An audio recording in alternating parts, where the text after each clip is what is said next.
everybody. If it's Wednesday, it's Warhammer. In fact, it must be the final Warhammer Wednesday, Warhammer Weekly of 2021. Joining me yet again, we've brought the whole family together to send 2021 on its merry way. Just get out of here, you awful year. We were just complaining for like 10 minutes about the horrible week Tom and I have had. It's been an awful week, an end to an awful year. Here we are. Just the worst. The worst. But that's all right. Look, it's still alive, still here, still kicking, still painting models, playing Warhammer, and in the end, it can't be that bad, right? Like, yeah, that's still pretty good.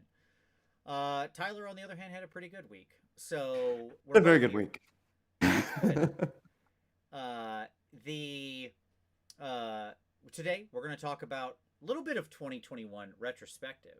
Tyler's going to lead that segment. This is Tyler's segment. He said, "I want to do this," and I was like, "Cool, it's all you." Exciting. Tyler's going to be leading that portion of the show, and then we're doing our 2022 prediction spectacular. That's right. Get them tinfoil hats ready, folks, because it's time to get wild. All right. But first off, the news, and it's Tyler's week. Tom is the guest this week. That's how this works. This week, Tyler's the co-host, and Tom's the host. Hello, friends. Yeah.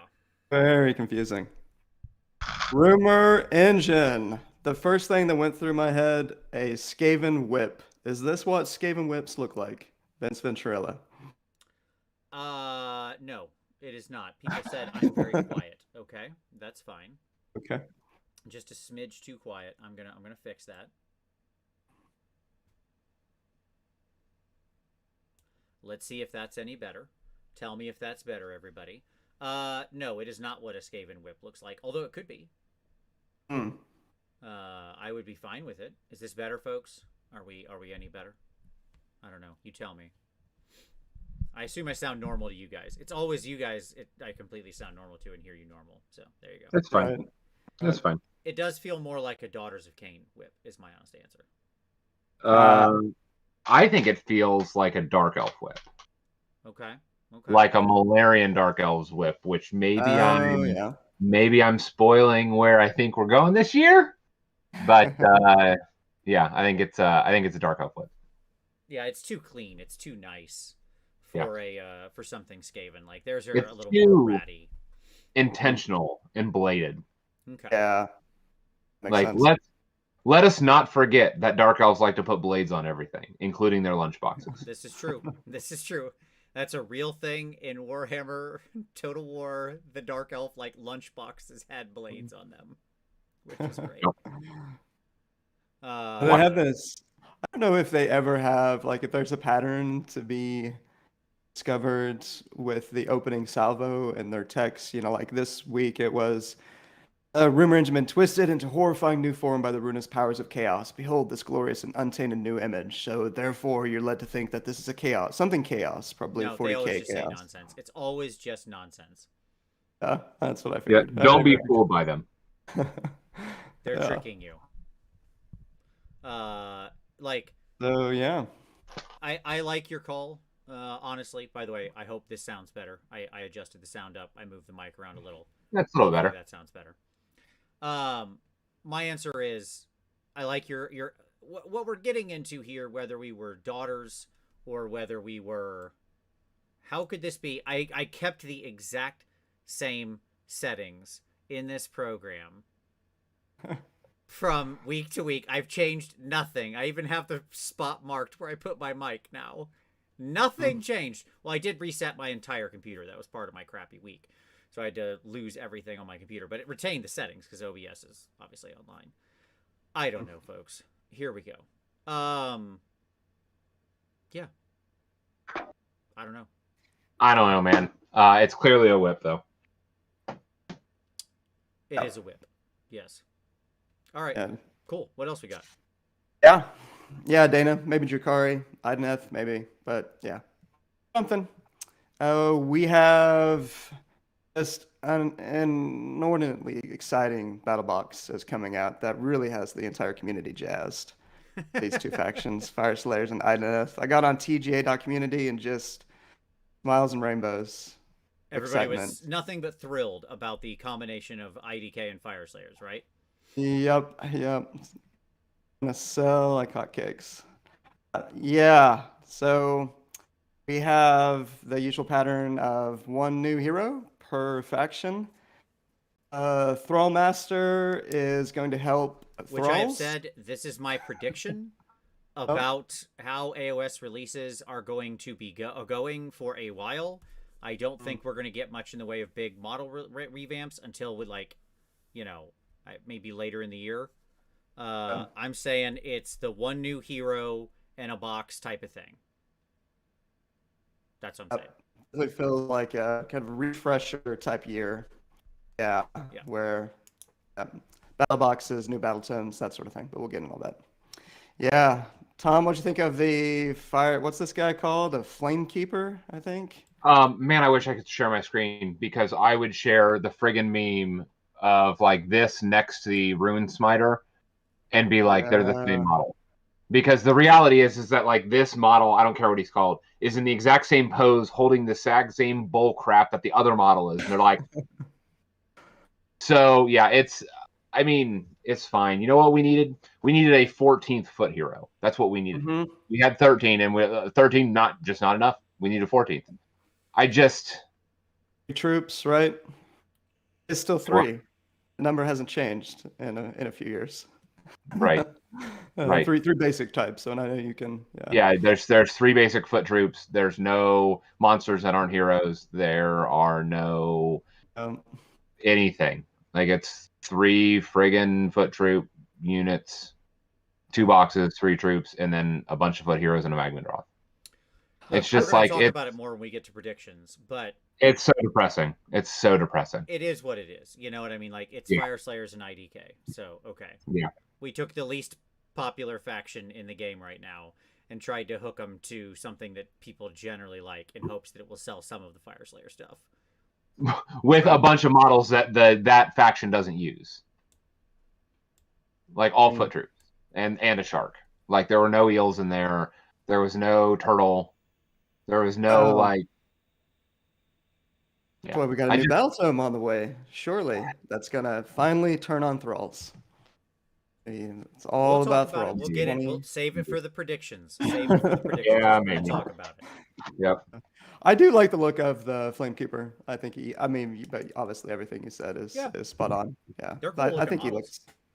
Yeah, it's fine. As far as he goes, he looks pretty good. But, yeah, so we had that, and we are all clearly jazzed about it. We had actually some big news from 40K, which may or may not be relevant to AOS lands. So I guess you guys both saw this. Yes. News about 40K that we are moving to 6-month seasons. Mm-hmm.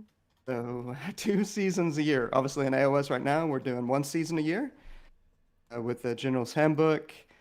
They're going to be hanging out in a Warzone Nockmund, or however you say that, and then specifically Vigilus, kind of returning back to Vigilus, this key area. So yeah, they're doing a kind of a number of different pieces are all going to be wrapped together as part of this 6-month season. They're doing a campaign book with these new kind of Crusade mission packs, new Grand Tournament mission packs, lots of different new rules. And then combine this with quarterly updates that they are on. Unlike AOS, we don't yet know if we're getting quarterly updates, but they have committed to quarterly with 40K. So yeah, what do you guys think about all this time horizon that they've committed to now? Wow, holy it's pretty intense. It's intense. Do not want. I mean, this is the discussion, right? The discussion is, are we getting this in AOS? And boy, do I not want this. Yeah. Right? I don't want a 6, because what they're going to, they're effectively, they're going to 2, what we would think of as GHBs a year. Right. Which is insane. Like, that is insanity. From a balance standpoint, that's insanity. From a turnaround standpoint of content production. Yeah. Yeah. Hold on, just go to bed. Sure. Put it down. Sorry. Continue. Yeah, I mean, here's my honest take on it. That's just too much. That's too much content. Like I'm not here to talk about what's going on in 40K. Maybe 40K is big enough. Maybe they're seen as such that they actually want this. I'm not judging it for them.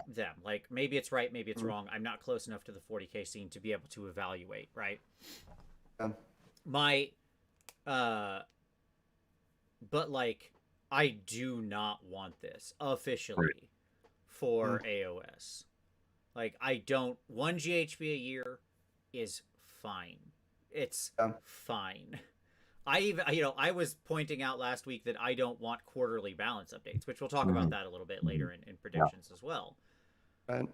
But man, that's intensity as far as like books goes and rules bloat and all of that kind of stuff. Like woof. Yeah. Hard pass. And I think I'm right there with you guys. Yeah, that just feels like way too much.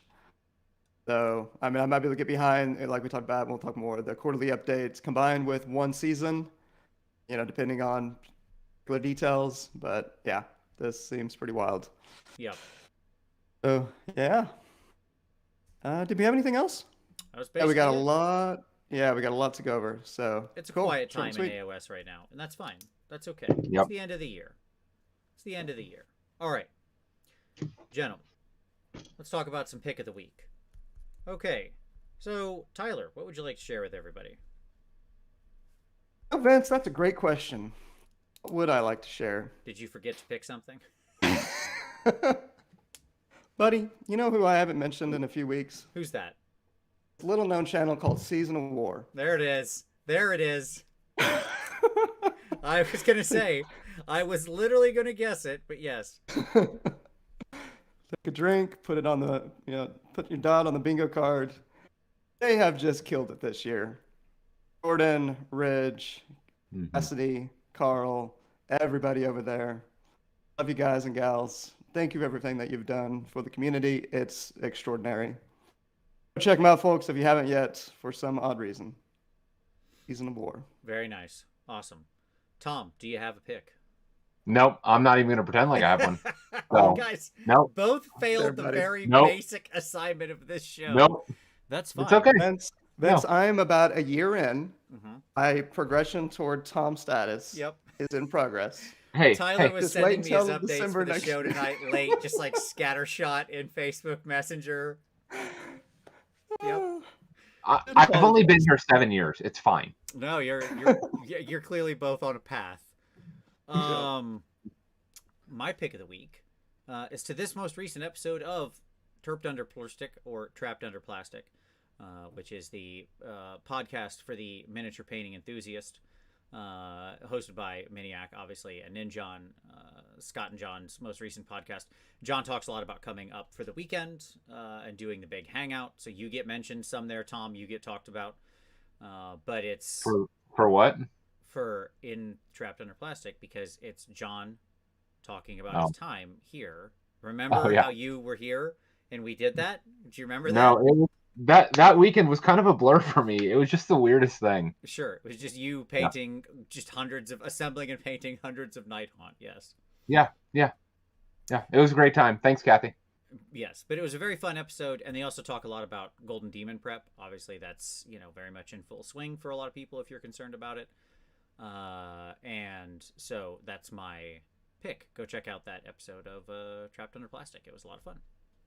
Nice. Cool. So, gentlemen, with that, let's turn to some hobby time. Tyler, did you paint anything this week? by the way, yeah. Wait, Kathy, if you're listening, I need a good show recommendation. I haven't got one from you in a while, so if you got one for me. Oh, I got a couple for you, Tyler. We can chat after the show. Yeah. All right. No, obviously not. And 2022 still not happening. I got some Sylvaneth games in. Guys, like it's going on. 2016 is when that book came out. Still talking about them. Still can't get away from them. Still trying them out. And I have never experienced a model that is just a true asshole like Durthu. Sure. Like he is just personifies. Like. Is this even with the new ability to fight at the top of your profile? You still at the makes top. you angry? even re-rolling wounds in combat, Mm-hmm. man never fails to not let you down. He's just, it's incredible. Anyway, yeah, we were trying out the new missions, and which are working well. Good. Glad We're to getting hear close. it. Yes, Tyler's been working on bringing some of the previous scenarios that we liked, some of the popular old scenarios, into a 3.0 footing. I think he's doing a great job with it. I look forward to seeing your work with those. Yeah.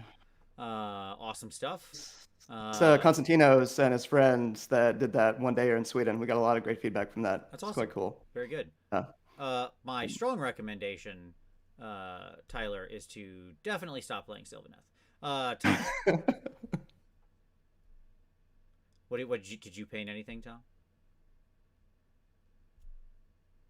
No, I put a bunch of Lumineth together. Okay. I have a really special conversion coming that I've been working on quite a bit, and it's using like a bunch of different kits from the Lumineth stuff and also from Stormcast. And so I've been working on that pretty religiously. I'm cleaning up. I'm snipping a bunch of sprues that need to be sorted. And actually, I'd mentioned this to you guys before the show. This is going to be the last time that I am broadcasting from this spot. Mm-hmm. So this is the end. My new area is set up, and so the next time I am on the show and forevermore, that's where I'm going to be. So I am in the process of cleaning my hobby space. So let's all say goodbye to this place, Tom's little area here that we've been in for almost my 7 background. years. Yep. So all right, awesome. Well, my hobby time. Curran, you may be onto something. My hobby time has been somewhat limited for various reasons. Part of why the week has been less effective. Had to deal with several very depressing real life things. But I did manage to finish up these two jerk holes.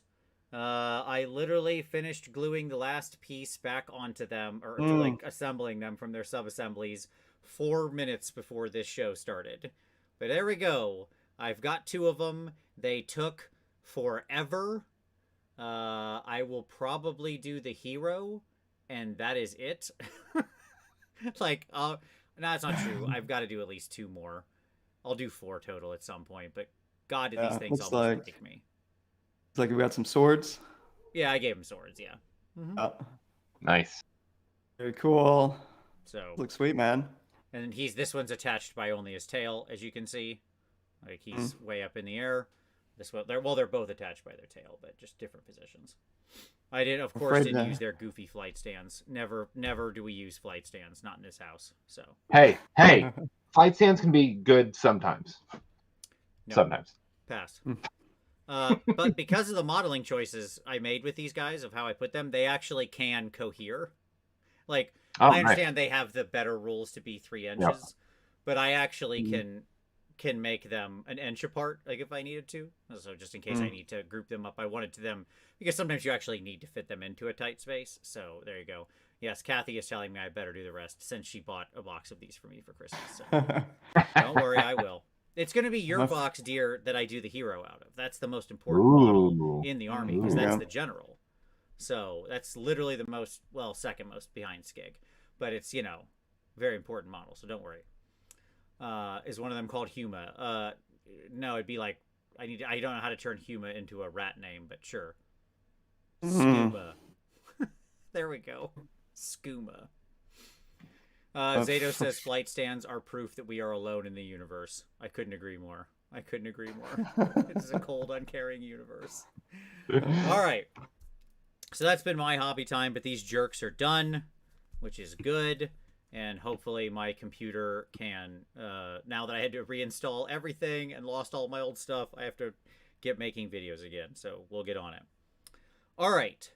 Well, with that, gentlemen, are you ready to turn to our next subject, which I'm going to bring this up and it's not going to be properly formatted, so I've got to fix that. I'm sorry.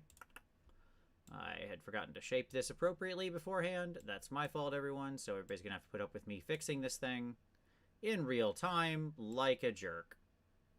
Like an absolute jerk. 2 minutes, Tom.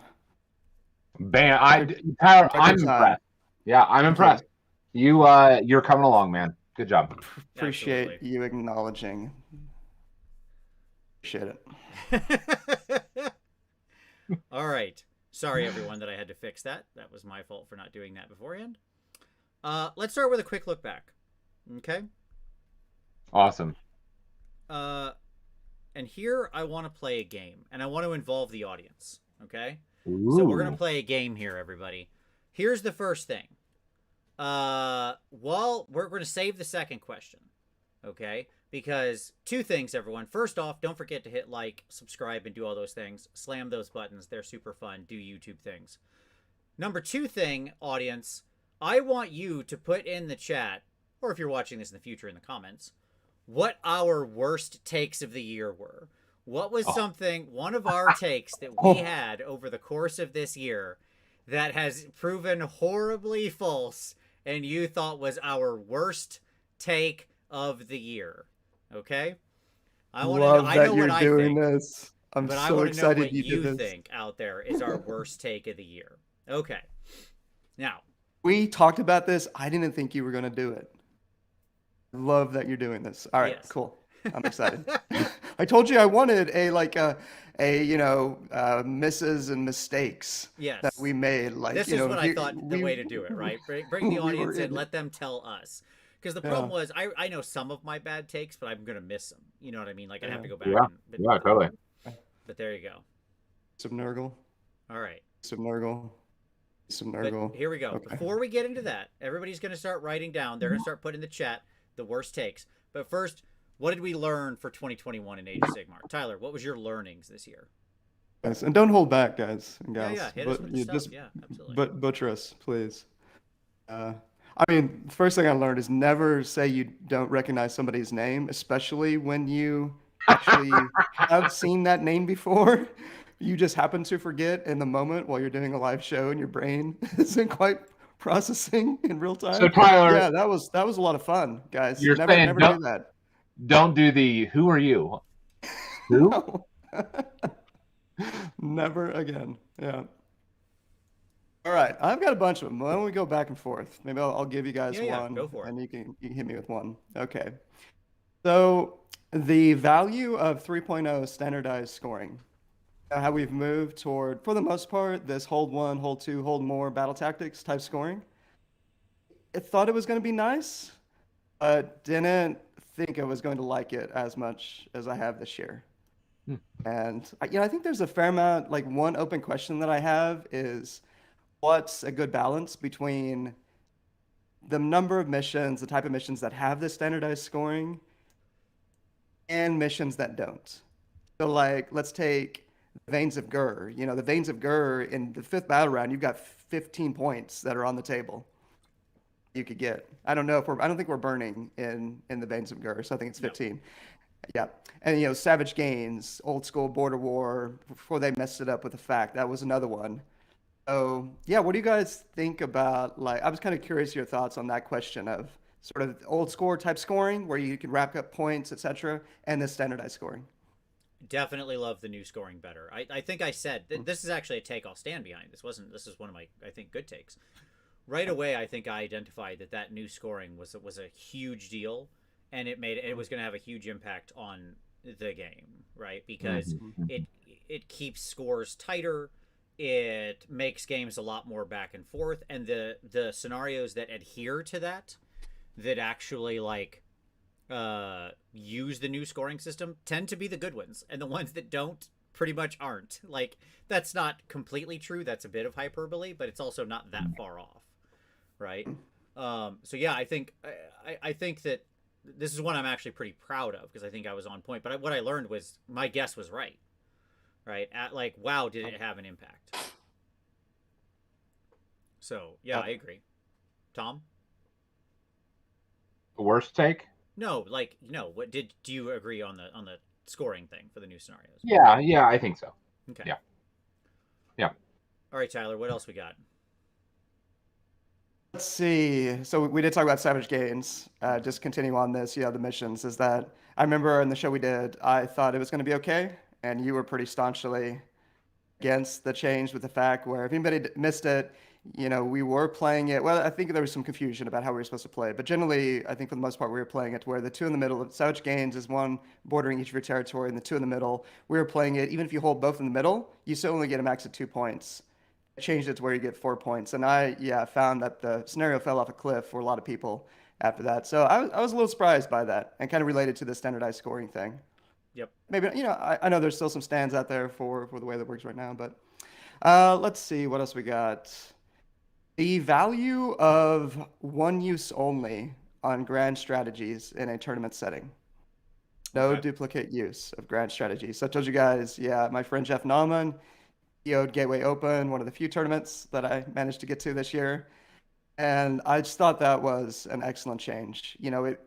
Generally, the data on grand strategies has been that they're too easy to achieve in a fine wrap tournament. I think statistically, it's like, what was it, Vince? Like 68, 65% that we'd seen. Higher than pretty that, high. Sure. Was it higher than that? Yeah. It was up near the 80 for a lot of them. Was it? Okay. Yeah. So no, I thought that was one thing that really stood out this year. Kind of the value of that approach to make grand strategies a little more challenging to actually achieve. Okay. All right. Right on. Tom, anything that you learned this year for AOS? I've got one. You think. Here's mine. Go ahead. No, Go ahead. I didn't know you had one ready. Hit me. Yeah. For me, it's that no matter how much you wish that something is true, vampirates remain ever elusive in the mist. That's definitely getting into the worst takes area. My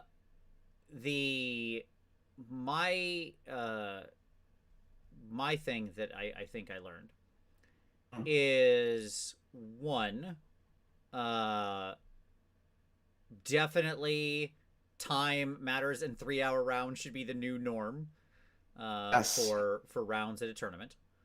Because we had said at the beginning this is going to be a lot higher complexity. It's highly likely that people are going to have trouble finishing games, so on and so forth. And that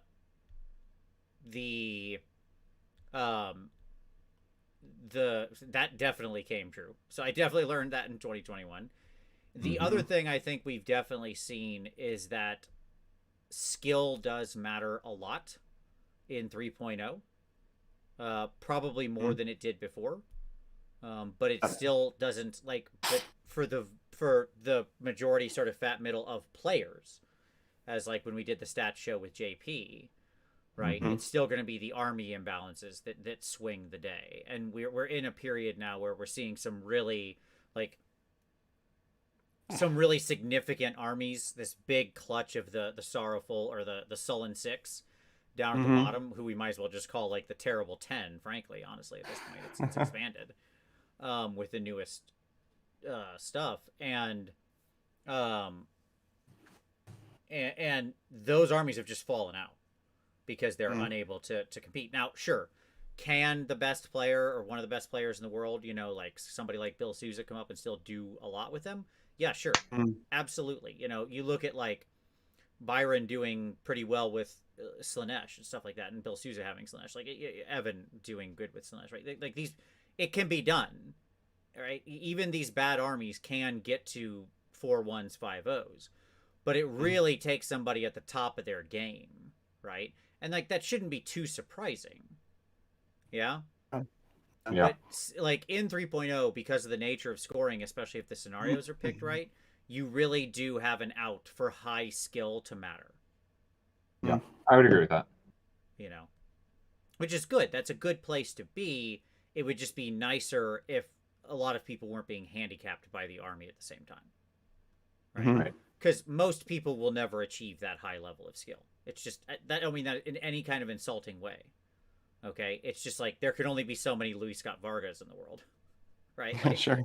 Right. To make a Magic reference. Like, I played Magic the same number of years as he did. I can't even see him. He's such a distant star. You know what I mean? So like there's just a sort of, you can hit a wall, right? Yeah. So, there we go. All right. So I got a few more. Right, we need to keep. Okay, so the impact. I mean, this is maybe obvious, but the impact of poor terrain rules Yep. or incomplete terrain rolls. Like that's really stood out this year. Yeah, we Mm-hmm. talked a lot Completely about that agree. one. So yeah, I don't even think there's much discussion there. We spent so much time turning on it. I I just can know. only say, yep. Yeah. Yep. I didn't really fully appreciate this until this year that hero phase shooting does just seem to be a terrible idea, and sort of writ large. Like any time you can do hero phase shooting, that just seems to. It's like if whenever we do a rules design show again, like that would be on my list of cardinal sins in terms of rules design, allowing hero phase shooting. Well, it's allowing power projection of especially, it's not even just hero face shooting, it's the combination of things, right? What we saw is we kept threatening that the age of shooting was coming back throughout 2019 and 2020, and now finally we got here, and it was like we got it was like a monkey's paw situation, right? Right. Well, it came back in 2020, but it was on TTS when it came back. Sure. Yeah, right. Right. But what we got was this sudden combination of like mortal wound, long range, multi-tap shooting. Do you know what the answer is, by the way, Tyler? To hero phase shooting. What's that? To get rid It's of very it, clear. just eliminate that rule. Yeah, but you can actually displace it somewhere that I think it becomes useful. Combat phase shooting for units in combat. Sure, like there's a way that they could do that. So it's you can like, oh, you turn the bow sideways, pop pop. Like we get it, like sure, you could do that in some interesting way. Right, and what it does is you limit it because there's power projection is only those in combat. Yeah. Right. Yeah. But it still allows shooting units to increase their DPS over the short term, which is what hero phase shooting, like the problem with shooting units ultimately is that unlike combat units, like melee units, you're only getting to shoot once per turn rather than twice. And so hero phase, because you don't shoot in the enemy turn, obviously. So hero phase shooting was helping compensate for that damage loss. And if they just moved it to the combat phase, that actually solves most of the problems. Right. So that's interesting. Yeah, Paul Castro, absolutely. Like we talked about that last show, that maybe we need to have a show, something like In Defense of Shooting, where we actually dive deeply into that topic of shooting and the role that it should be playing in the game and trying to find the middle ground with it and all of that. Because there's a lot of nuance there. Obviously, you don't want a game. Yeah, if you don't have any shooting, then clearly that's going to be bad for the game as well. So yeah. Let's not forget the world that we lived in with immortal 5-wound foot heroes. Like when Daughters of Cain ruled. There's got to be some kind of middle ground here, but yes. Right. But there existed a time where we had a bunch of these foot heroes granting buffs with impunity. Yeah. And command abilities. And so there's a reason why shooting needs to be in the game. Yep.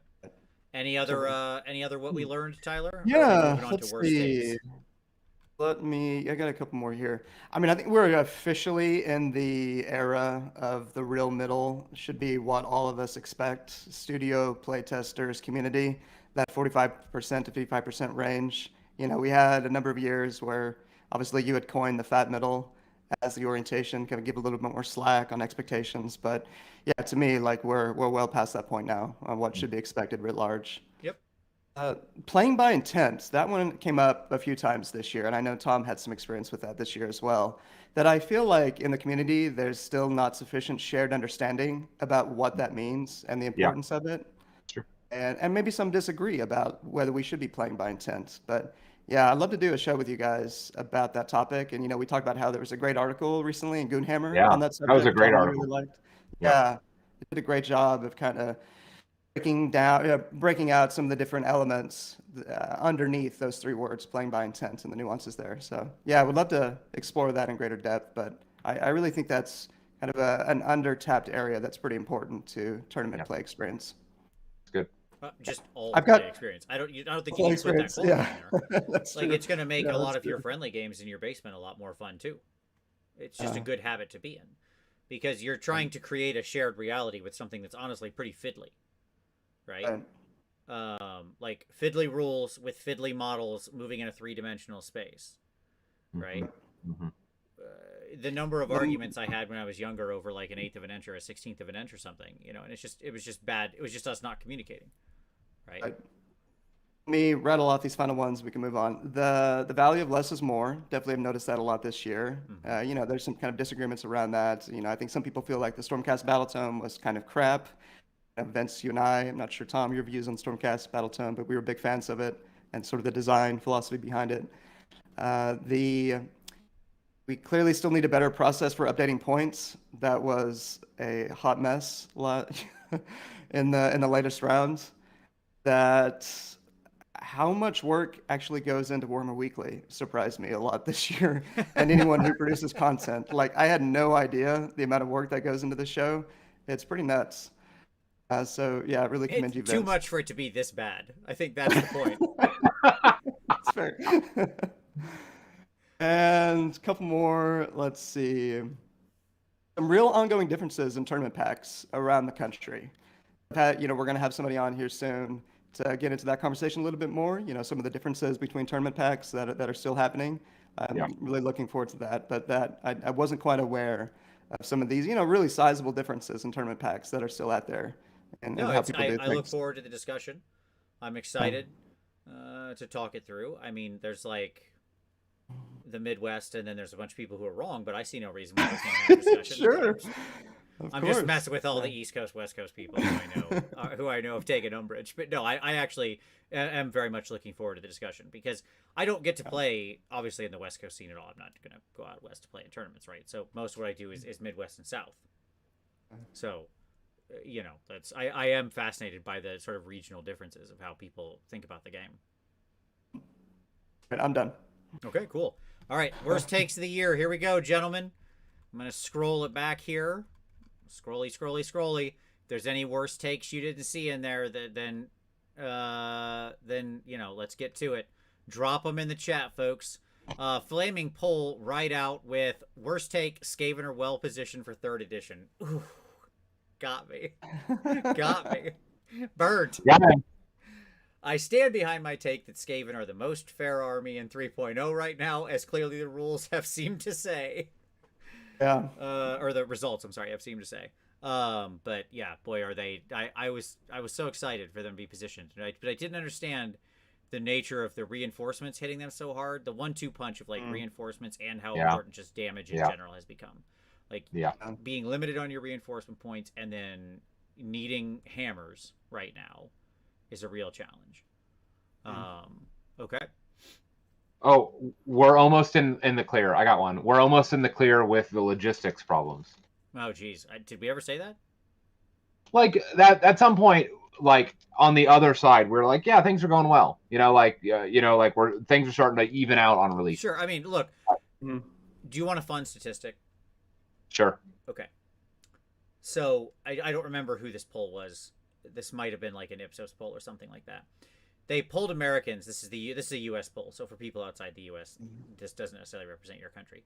They polled Americans in June. And the basic question was, do you think the situation vis-a-vis, the coronavirus, the pandemic, is getting better, staying the same, or getting worse? Okay? In June, 80% of Americans said it's getting better. That's incredible. 80% of Americans don't agree on anything. Okay? That's true. They ran the same exact poll, same exact question in August. Do you know what the new number was in August? What was it? 19%. Oh my God. Getting better. So I'm just saying, the world changed a lot over the summer. Okay. Anyways. Wild. Wow. All right. Okay. Stephen Chan says 3rd edition was going to be delayed for a year. Yeah, we took that like pretty early on, but I backtracked on that one already pretty hard because I said there was just no way this train was stopping. But yes, at the beginning of the year, I did say Let's be very clear. I was adamant that it was going to drop this last summer. No, that's fine. I remember having that take, so I'm with it.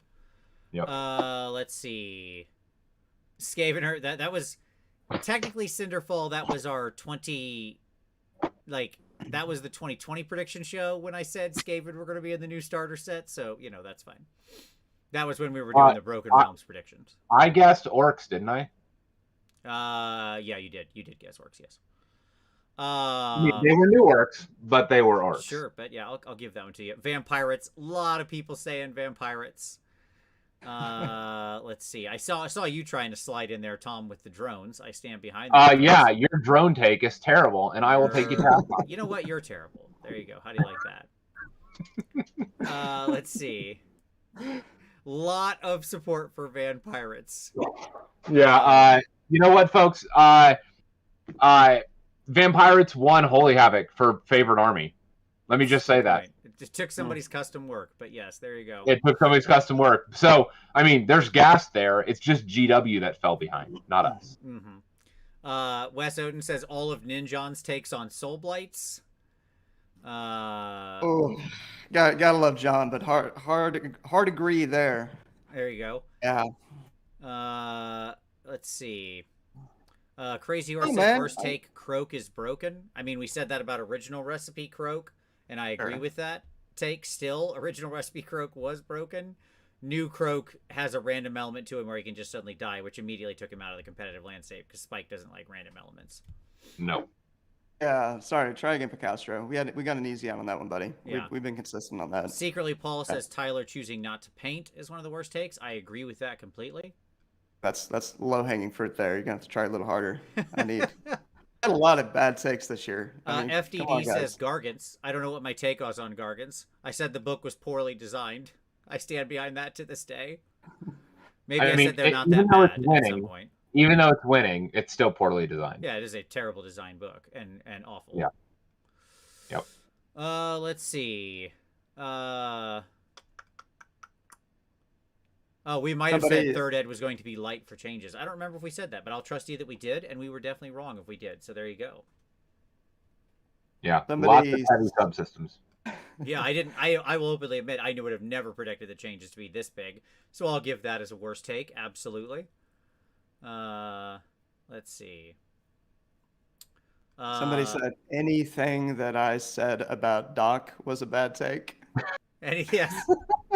I've been fairly consistent that Doc is amazing. Let's just be very clear. Alessandro says, when y'all said no new Spider Rider Gobos because there is a Spider Chaos Warband. I stand behind that, Alessandro. I stand behind that take 100%. Because, Alessandro, they had a chance to put... They were putting Spider guys in, and they were like, should we use the existing Spider faction we have or make a completely random new thing? And they picked a new thing. If that doesn't tell you your faction is dead, I don't know what does. They picked new things twice because with the Hobgrots or whatever, right? Sure. With there's bug people in there. Sure. There's bug things in the new in the Cruel Boys. And they didn't do anything with the Spider Grots there. So brutal. Let's see. All right. Any other bad takes that we If I knew that we were doing this tonight, I would have gone back and found the clip from the Gloomspite Gets review.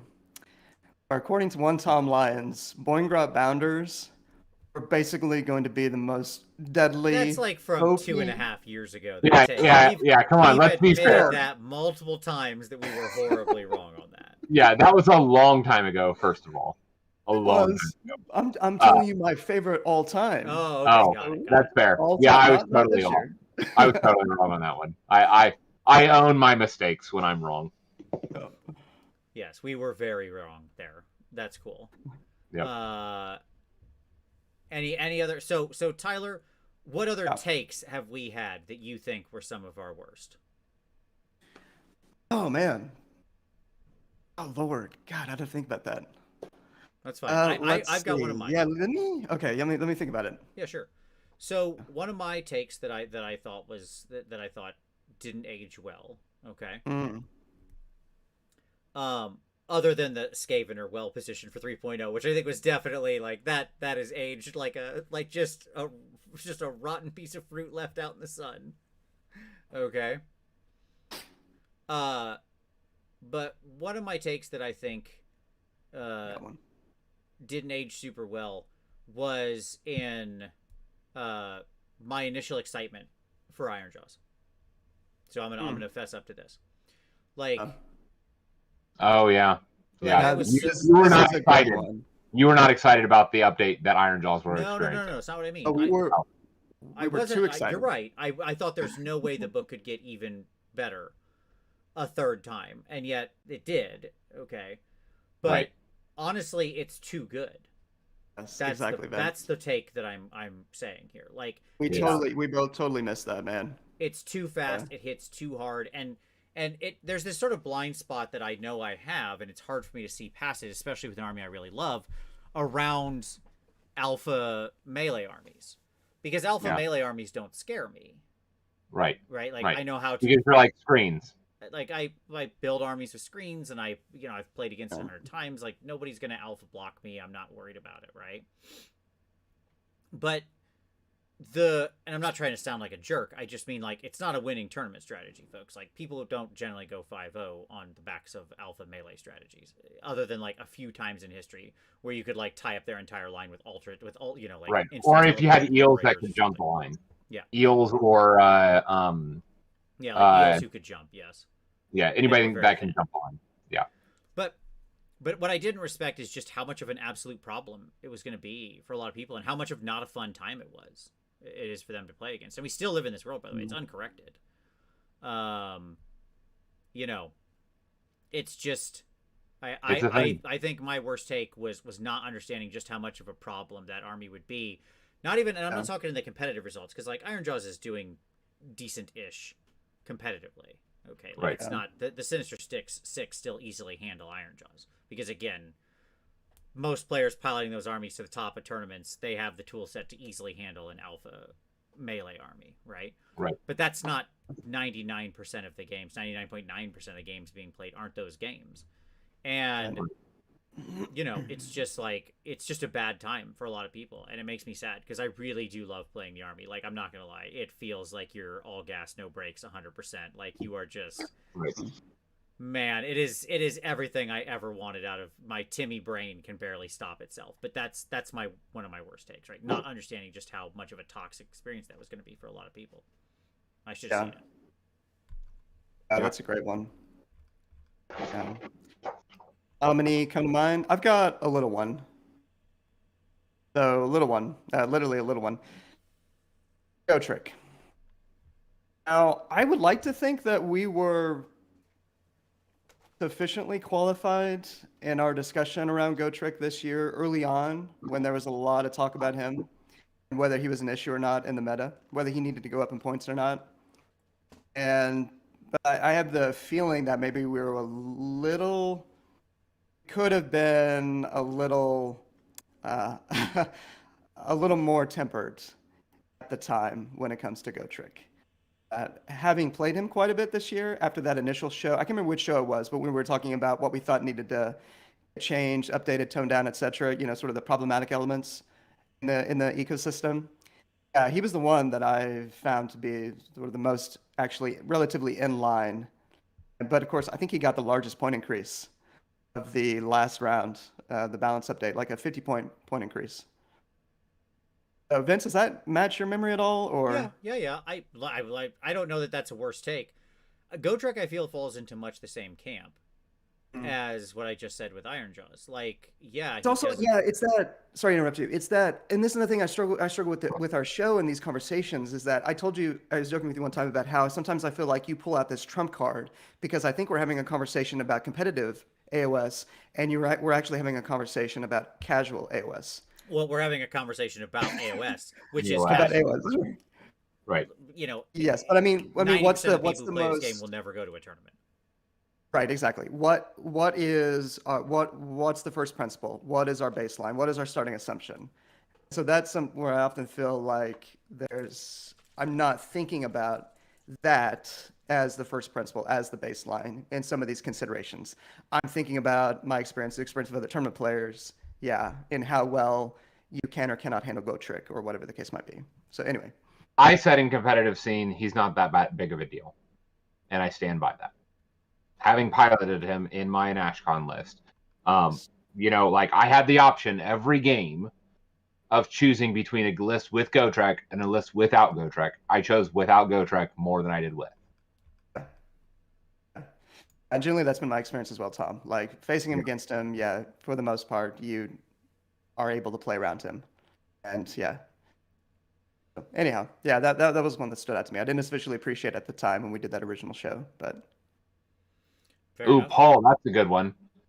Worst hot take: Path to Glory 3.0 is garbage. Did we ever say that? I don't We think we ever did. said that. Well, when we were doing the show, when we got the new thing, I believe there was a comment that was made when we were reviewing the new edition of Path to Glory. It doesn't matter; it's all hot garbage. Oh, And maybe that could be. Yes. You're right. That could have come out. I've always been a proponent that Path to Glory's position in the book is garbage. Yeah. I stand behind that take. Yeah. I did not realize how much they changed Path to Glory. That's why we had Paul on. So there you go. Right. Yeah, and that was a wonderful show where we recanted. Yes. One of the lowest viewed shows of the last year. Yeah, and you know what? It's everybody else's problem because So, hey, I don't care. I'm not angry about it. I'm just like I'm providing statistical evidence that it's not the form of play that maybe it could be like our audience type thing as well. Like people cultivate an audience, but at any rate, there we are.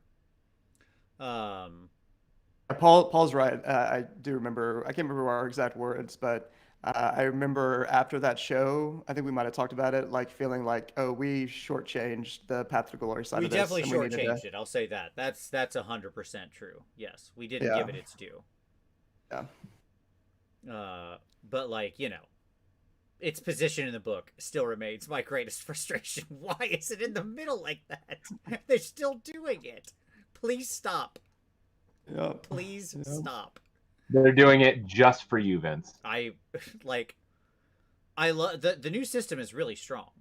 They did a good job learning from the Crusade system in 40K and bringing it over. And so great, good work, A+. But okay. Nope. There we go. Any other worst takes we want to get out before we go to 2022 predictions? Oh gosh, I'm sure there's dozens more, but yeah, that's all I can think of right now. Okay. I'm very happy with the early take on Nagash and Soulblight, personally. I think that might be strong, John. Again, that's a strong take, John. But all right, if that's how people perceive it, I've always said it's fine for the people who are out there. And it's cool.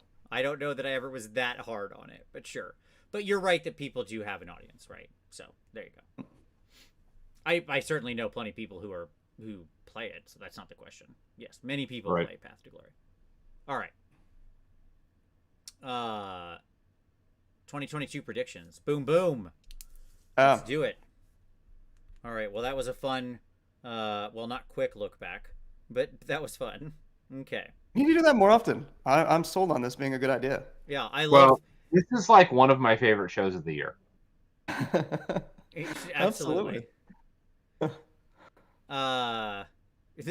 Jay said worst take Slanesh was pointed for 3.0. We all thought that. Yeah. Jay. Still wrong. There we go. Okay. Let's get into some predictions. All right. I want to start here actually with an unusual slide, gentlemen. This is actually going to be I need to move this. I didn't realize it would get all wonky. There we go. Okay. Do you know what this is that's up on the screen? If you're both watching, you'll see it in just a moment. But I'm going to share with everybody else what this is. Back when 3.0 launched, we got together and we did a prediction show. Okay? And the prediction show was let's predict the books for the next year. Oh. Okay? Yeah. It's a good show. I missed that one. Pretty sure. I think it was just the two of you. I think it was the two of us, yes. And so this is where we landed on what we thought was going to happen. So I wanted to check in with this because we check these shows are about keeping us honest, okay? And and so we had we had a 6-month delay. Hold on, stop. There was a 6-month delay on books, right? That was part of the conversation. Sure. Yes, we did this in June before the edition launch, because we didn't even know what orcs. We didn't know what the Cruel Boys were yet when we did this. We knew there was a new army opposing them, and it was going to be orcs, but we didn't know they were Cruel Boys yet. Right. So like that should show you when we do this. This had to be like the beginning of June, right? Yeah. Okay. So we had said, but Stormcast and then whatever the other new one were, we knew those were both coming, right? So fine. Yep. And then we said, okay, we're gonna get Nighthaunt and Beasts, right? And I had said we pushed Nurgle way down into Q2, Idneth, so on and so forth. Obviously, all this was wrong. Like, no, Idneth in Q1 of 2022 is going to be true. Is the correct one, yes, accidentally. Because chances are it was supposed to be Q4 of this year. But yes, it will probably accidentally be correct. Right? So this was our prediction. Now, here's what we really got. Okay? Which is not much scanter list. Now, I'm going to break here. We're going to talk about this on this slide. I'm assuming that with the new box set, that means we're getting an updated Idneth and Fireslayer's book. Not a combined dwarf book. It's just a Fireslayer's book. Maybe. Okay. You are arguing for an outlier position here, but defend it. That I don't think that we're going to get a. I don't think we're going to get a full. I think we will get a full Idneth book. I do not think we'll get a full Fireslayer's book. I don't. I don't think that I don't think that there is enough in that army to demand a new book, because again, we're only getting one new model. We're not getting new endless spells. We're not getting. I mean, we don't know that. Let me be very clear. We could be getting new models to Fireslayers. I don't think we are. I am going to hold out hope and say I think that we're still going to get a combined dwarf book. So that clan style, you can do a KO plus Fireslayers, or you can do independent KO Fireslayers and cities, like cities and or maybe not cities. KO Fireslayers and possibly a new dwarf book completely. And what I would say is that if that is true, it would be in the April time slot when traditionally we get new armies. So like we'll have the Fireslayer launch, and then a month or two later you would get the full dwarf launch with the Fireslayers integrated in with the new army and KO. Okay. So that's going to be in my prediction for what I don't think is for sure, but I think is possible. Yeah, I mean, I'm going to go ahead and take the easy money on this one. Sure. Which is when they release combined boxes, they then release a book for each force that's in there. That's what they do. Okay? Like, it's pretty straightforward. And, you know, like, yes, sometimes those books can be quite delayed. You know, with the 40K, what is it? Shadow Throne or whatever it was.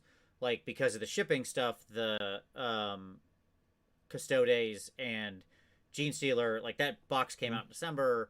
We still don't know the official time for the release of those two 40K books. But, like, clearly they're coming. They've said, hey, yeah, those books are coming. You're going to get this and this, right? And, you know, like, I just don't think this is any more complicated than it is. If they wanted to do a combined book, you would have seen a KO model in that box.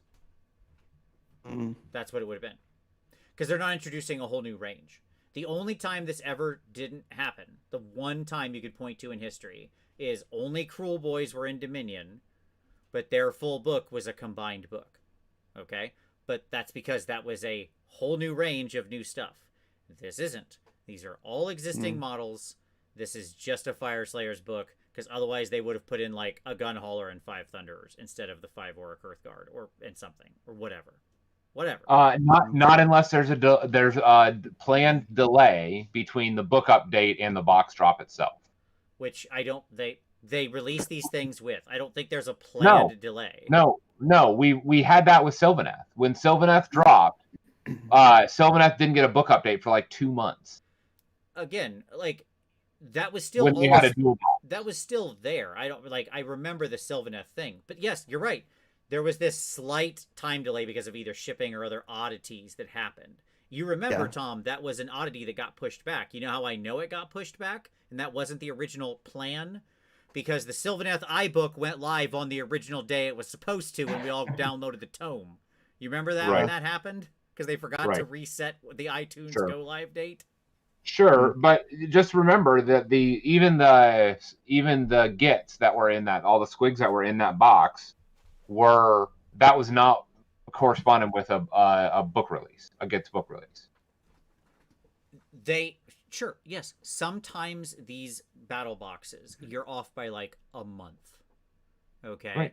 And that's what I'm predicting with the dwarves. But if they were, my point is, there's no, like, I just can't see it, man. Again, I'll take the easy money. Look, if I'm wrong, I'm wrong. I'm happy to be wrong. But the easy money here is this will be like the other 30 times they've done this. Right. And within a month of the box, they'll release a book for each. I mean, here's the challenge with your position. It's a financial, like, train wreck.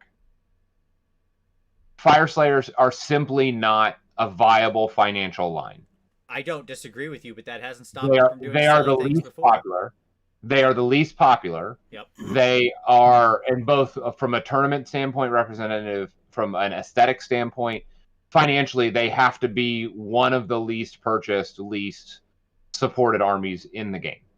And so for them to release them as another standalone book seems like a waste of time and money. I don't disagree with any of this logic, Tom. That's all. Like, yes, you're correct. And that's why they should have made it a combined book. But then again, they would have put some KO in that box. Well, I mean, KO was just in another box, and so I don't know, man. It would not surprise me if they just had Fire Slayers in this box, but still do some type of combined book later. Sure. Yeah. Because what I'm not saying, like, please hear me. Like, I could very easily see a world where that when we talk about a combined dwarf book, like a Dwarven Kingdoms book or something, it would not surprise me if, like, Fire Slayers were still starkly siloed. Yeah, sure. They could do it Auric Warclan style, where it's just And that's what I would anticipate, is that it would be Warclan. So it will functionally be standalone, even if it's combined with this other stuff. And if that's the case, it's not surprising that there weren't KO thrown in, because they're not ready to trot that elite, that new. Because what that would be is this: Fire Slayers, KO, the new Grungy faction, sure, probably of golems or other some craftsmanship stuff, right? And then some type of combined all three. Yeah, my answer is I hope you're right. It's that simple. Like, so, I'm taking the opposite position, but I hope for your position. All right. Right. Cool. So this is what we actually got. Now let's get into the future stuff. Okay? Right. All right.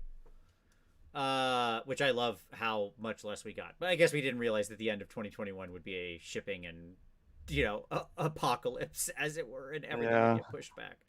They have to be 6 to 8 months off of their original plan right now. Oh yeah. Like, I am assuming that they are just simply, like, because we just assumed an aggressive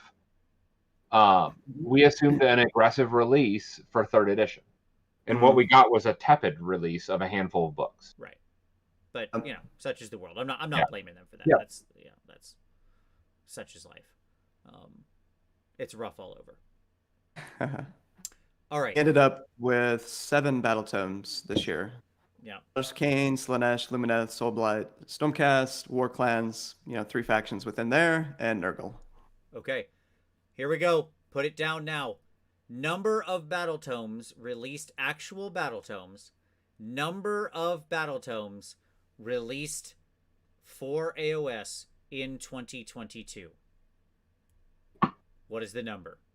You had 12 in 2019, 7, or 12 in 2019, right? Yeah, only 5, I believe, in 2020. Yeah, there you go. 5 in 2020, 7 in 2021. There we go. Okay. Tyler, what is the number in 2022? Go.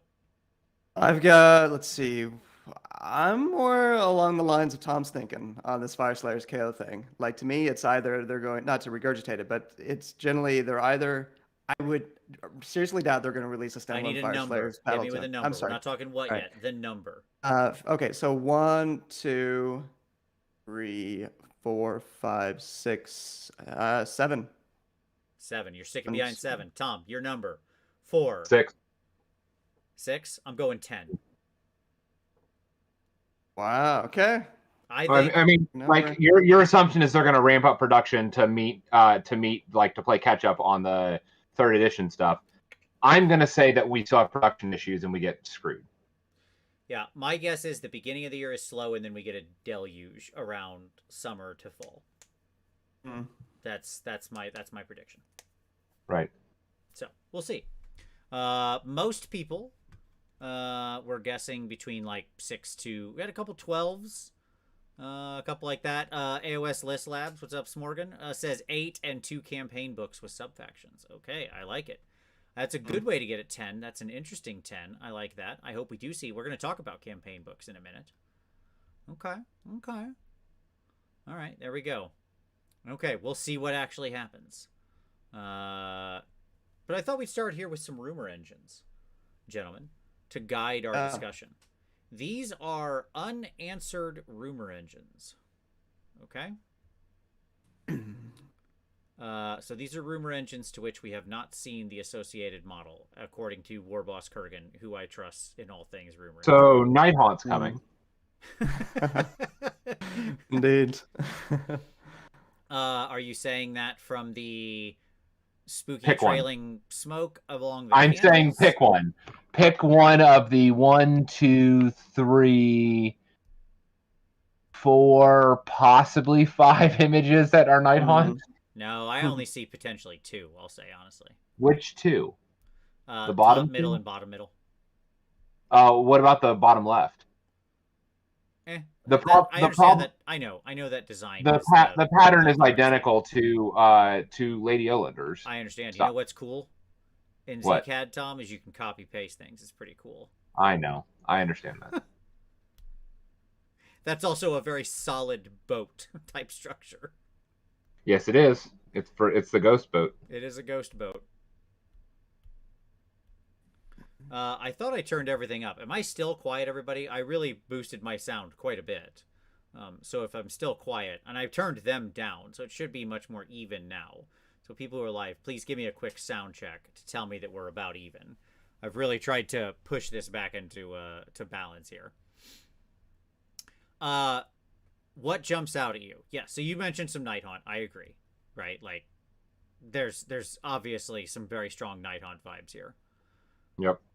There's a Skaven model here. There is a Skaven model. I see him. Lower right. Standing above the sewers boldly. Like that's a Skaven hand. Like I've painted a lot of Skaven hands. Okay. Yep. Okay. I agree with that. Okay, everybody's saying sounds fine now. Okay, good. The lower left, is that Osiark? Well, that's the one Tom's pointing out. Is that's very much Oleander's little the little bramble thing is Oleander's design. Like it's in all over the stuff. Yeah. I was reading chat. That's what I get. Okay, I missed that. And the maybe flesh eater quartz. That's actually one Vince you didn't have here. It was like a sword, and it was one that we thought was going to be flesh eater quartz. I don't think we've gotten a reveal for that one. It had kind of a Strigoi type hand. I don't know if you remember that one, but it kind of looks like maybe the middle left is flesh eater quartz. Could be a flesh eater quartz model. Yeah, the little hand grasping the skull. Yeah. I'll buy that. What else, gentlemen? And let's see. I figure out what that top right is. I feel like maybe that's a 40K thing. Could be. Or I just maybe grabbed things I thought looked AOS-y. I mean, those are arrow fletchings, right? They look like it. Yes, they're arrow fletchings. Oh yeah. So is that either somebody standing against a statue, or is it like a big lion head pelt shoulder thing? Is it? Mm-hmm. I assume that. So here's what I assume. I assume the bottom right and the top right. The top right, I'm assuming, is a Stormcast hero for an Underworld's warband or something like that. Yep. Or something of that nature. Sure. Like and the bottom right is a Skaven Underworld's warband. Yep. That's your Eshin warband. Yeah. Yeah, like I assume we're gonna get a Skaven Underworlds release as part of this current season. Okay. Anything else jump out at you, gentlemen? Any thoughts on the middle? I mean, that middle to row, me, middle? that screams orcs. Yeah. Or no, you know what that could also be? That could be corn. That could be that's very Cornish. Bones, and then that chest plate to the left. That's clearly an attempt at metal. Oh yeah, yeah. I could see that being like, so the neck guard, so some metal thing with a metal collar, and then these bone teeth hanging down from it. Sure. So that could be a corn piece in the middle. I agree with Flesh Eater Courts on the middle left. Middle right, I think, could be Night Haunt.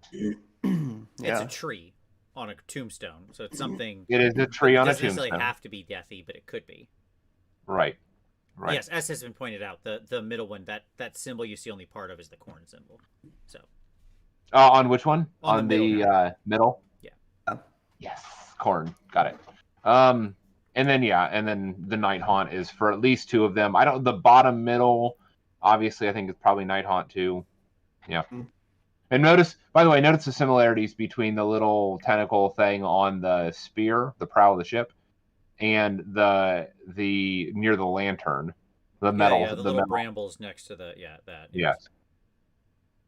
Yep. So that's what I would say. So the horsey hoof is interesting, right? Yes.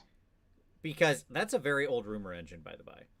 Some of these could be Cursed City expansions, because these go back, by the by, to February of last year. Yep. Okay.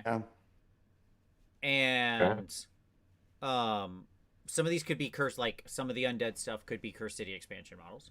Yep. Okay. Other death factions could get involved in Cursed City expansions. It doesn't necessarily, we've tended to think of, like, because all of initial Cursed City went into Soulblight, we've tended to think in those terms. Yep. But SBG it's kind of a death thing. Yep. It could be that other death factions could get Cursed City expansions as well.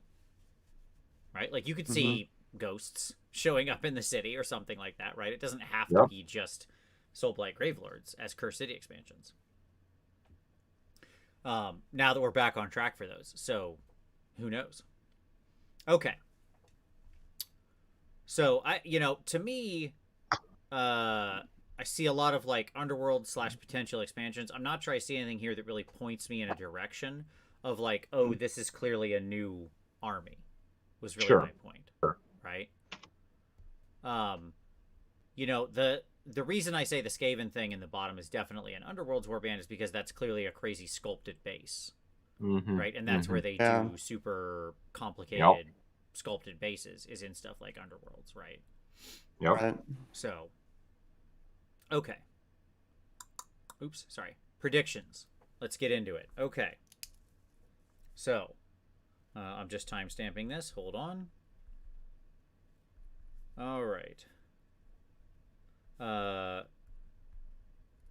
We don't know anything. This is our best guess.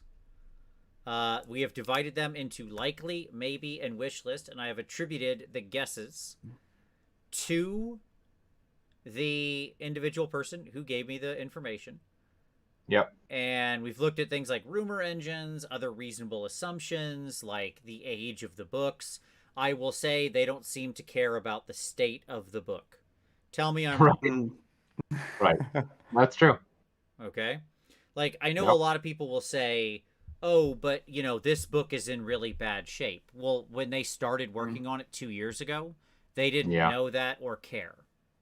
Right. Right. They don't care about the current state or quality of a book, because any book coming out, probably longer than that now, just because of the nature of the shipping delay, right? Yep. But let's assume everything was straight. We had straight shoot and shipping going on, right? Yep. If we get a book in April of 2022, realistically, they started working on that book, like they did the initial planning for that book in April of 2020. Yep. Okay. Yep. Okay. think I'd be curious to go back and look and see to what degree is there a meaningful correlation between the age of a book and its, sort of likelihood of getting updated. Meaning like we just got Nurgle. Nurgle was the oldest book. Yep. And we're going to be getting Ideneth. Ideneth is now the oldest book. That was April of 2018. Night Haunt is June 2018. Beasts of Chaos, September 2000. There's a rumor that Beasts of Chaos are going to join Darkness. We'll get into that. But anyway, do you guys have any initial thoughts on that? Like to what degree you can remember there being a meaningful correlation in terms of when a book was, how old the book is and its likelihood of getting an update? Yeah, I think it's a huge determinant factor. I mean, it is, unless you're Lumineth. Sure.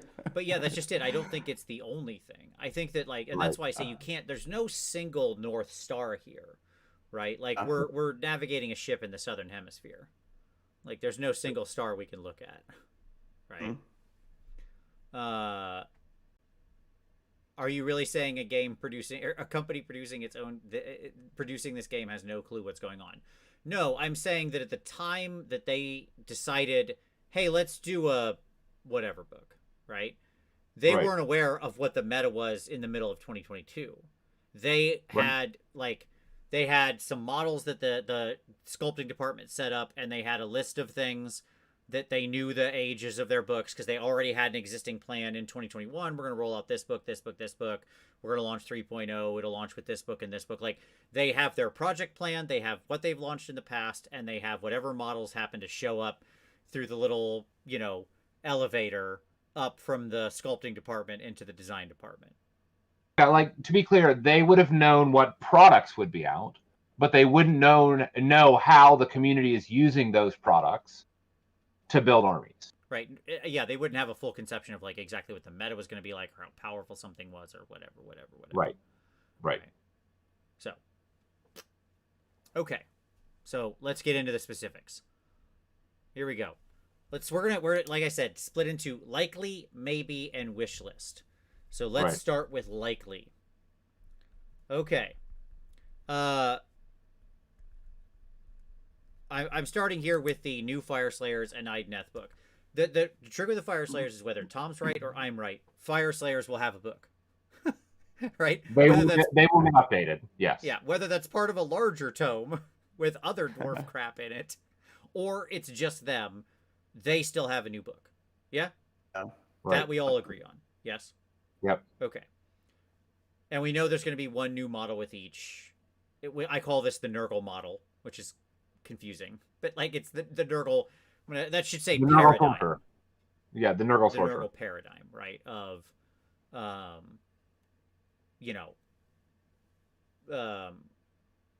here's a re-release of the thing. Here's one new hero to go with it.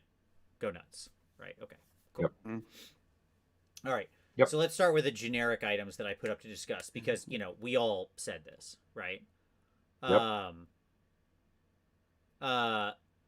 Yearly GHB. We all know that's the case. That's going to be coming. Okay. So let's put our money down now. What realm, because the GHBs are going to change general battle packs and that kind of thing, right? Like there's a match play battle pack that comes in the GHB that sets the yearly season. Okay. Yep. So, what realm is the new GHB? Is the 2022 GHB set in? Tyler. Okay. First off, do you guys remember, or anybody in the comments remember, if they pick a realm? Let me get this out. If they said whether they are definitively going to a different realm, or if there's They've a never chance... said they're going to definitively go to a different realm. No. Okay. They've said that the battle pack will change. Because remember, there's a different match play battle pack in the core rules. Right? Right. This one happens to be set in Gur. Right. But it's its own battle pack. Okay, please continue. Right. No, they have never definitively said they're going to change realms. Okay. So the obvious pick that most everybody would pick is Realm of Shadow. Yep. I don't think that's what it's going to be, which I could get into right now if you want, or later. would like to actually see us stay in the realm of beast, however strange that might sound. Okay. Have another year of realm of beast. Explore it more, flesh it out more, tie it into a campaign book, tie it into Kragnos. Mm-hmm. Let's do another round. Let's have updated rules within the context of the realm of beast, but let's stay there. Okay. I doubt it, So but that's what I would different like battle to see. pack, different rules, like the seismic shift goes away, or the Right. command ability to fight at the top of your phase goes away, the bonus points for monsters goes away, like whatever, right? Like that kind of stuff goes away. So we're not heavily incentivizing monsters anymore. Maybe it's a different kind of beast realm battle pack, right? But you're saying Absolutely. it stays in Gur. Narratively, yeah, you stay in Gur. You have a campaign book that comes out maybe shortly before, around the same time. Maybe it becomes a version very akin to what we're getting with 40K now, but instead of every 6 months, it's just a season. Mm-hmm. And they lean further into the season model, and the products are tied into that annual basis. I mean, I don't really feel like that's one of my goals going into this year is actually become more familiar with the lore, but I don't really feel like we have gotten very far in the narrative around Kragnos and Sure. this whole sort of era of the beast that No, we're I'm with supposed you. to be in right now. Okay. Yeah. Tom? I think we're going to Olgu. Okay. Why Yeah, so? I think we're going to go to Olgu, and I think that this ties in with some other predictions and where I think the campaign's going to go. Okay. Very good. Because we have sneaky orcs, Sure. right? Yeah, we do. And so, like, them sliding into Olgu is very natural. They're like, ha, we're going to get them. We're going to go through. And then I think they're going to awaken some stuff that they shouldn't have. Okay. I'm going to stick with Tyler here. I think Tyler's on the money. I think we'll stay in Gur, but we'll move to a different... I don't remember the name of the plane that we're on. There's, like, some kind of... whatever the name of it is. There's an actual plane where the story is focused right now. It was wherever... Thondia, I think, or What's that? Thondia's Thondia. coming to mind. Thondia. Yeah. Very good. Good memory. Yes, Thondia. I think we're gonna move to like a different area. They're gonna jettison all of like the existing grand strats and battle tactics and assumptions. I think like it'll be a totally new battle pack, but I think we'll just move the fight to somewhere else in Gur so they can tell a story with like Kragnos and everything else. And then I think that like and I wasn't on this train actually until you and I were talking before the show, Tyler, and you and you went back through the Underworlds. Yeah, through the underworlds and how it had tied in and some of the like lengthy delay. And that got me thinking more about it. And I was like, it does feel like they're going to want to have the whole Underworlds thing out.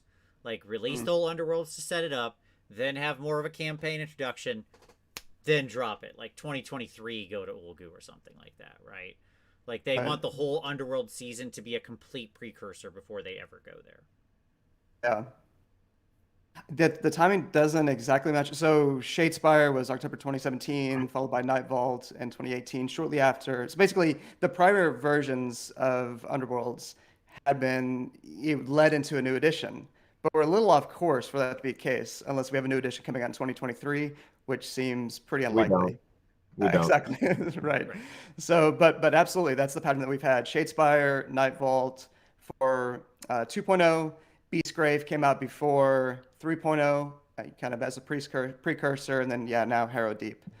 So it's a little off in terms of the pattern, but yeah, it seems plausible to me. Okay.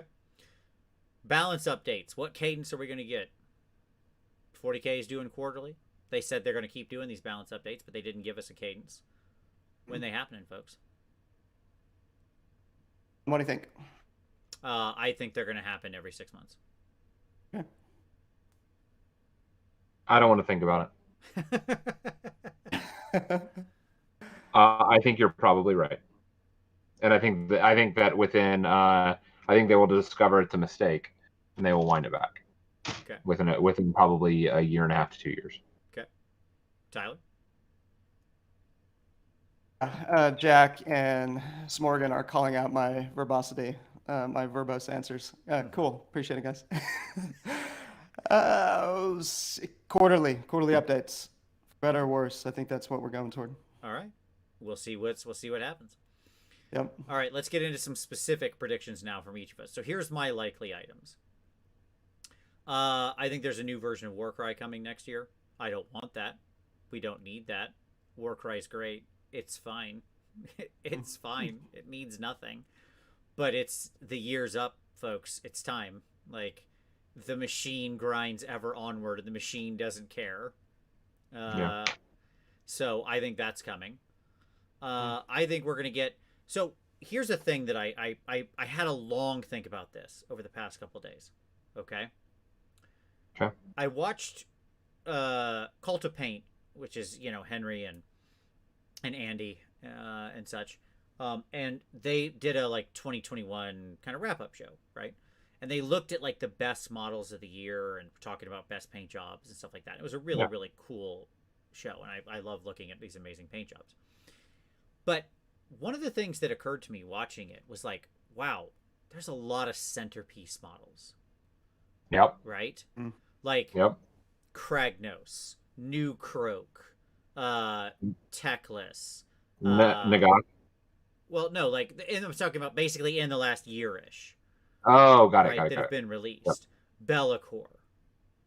Okay.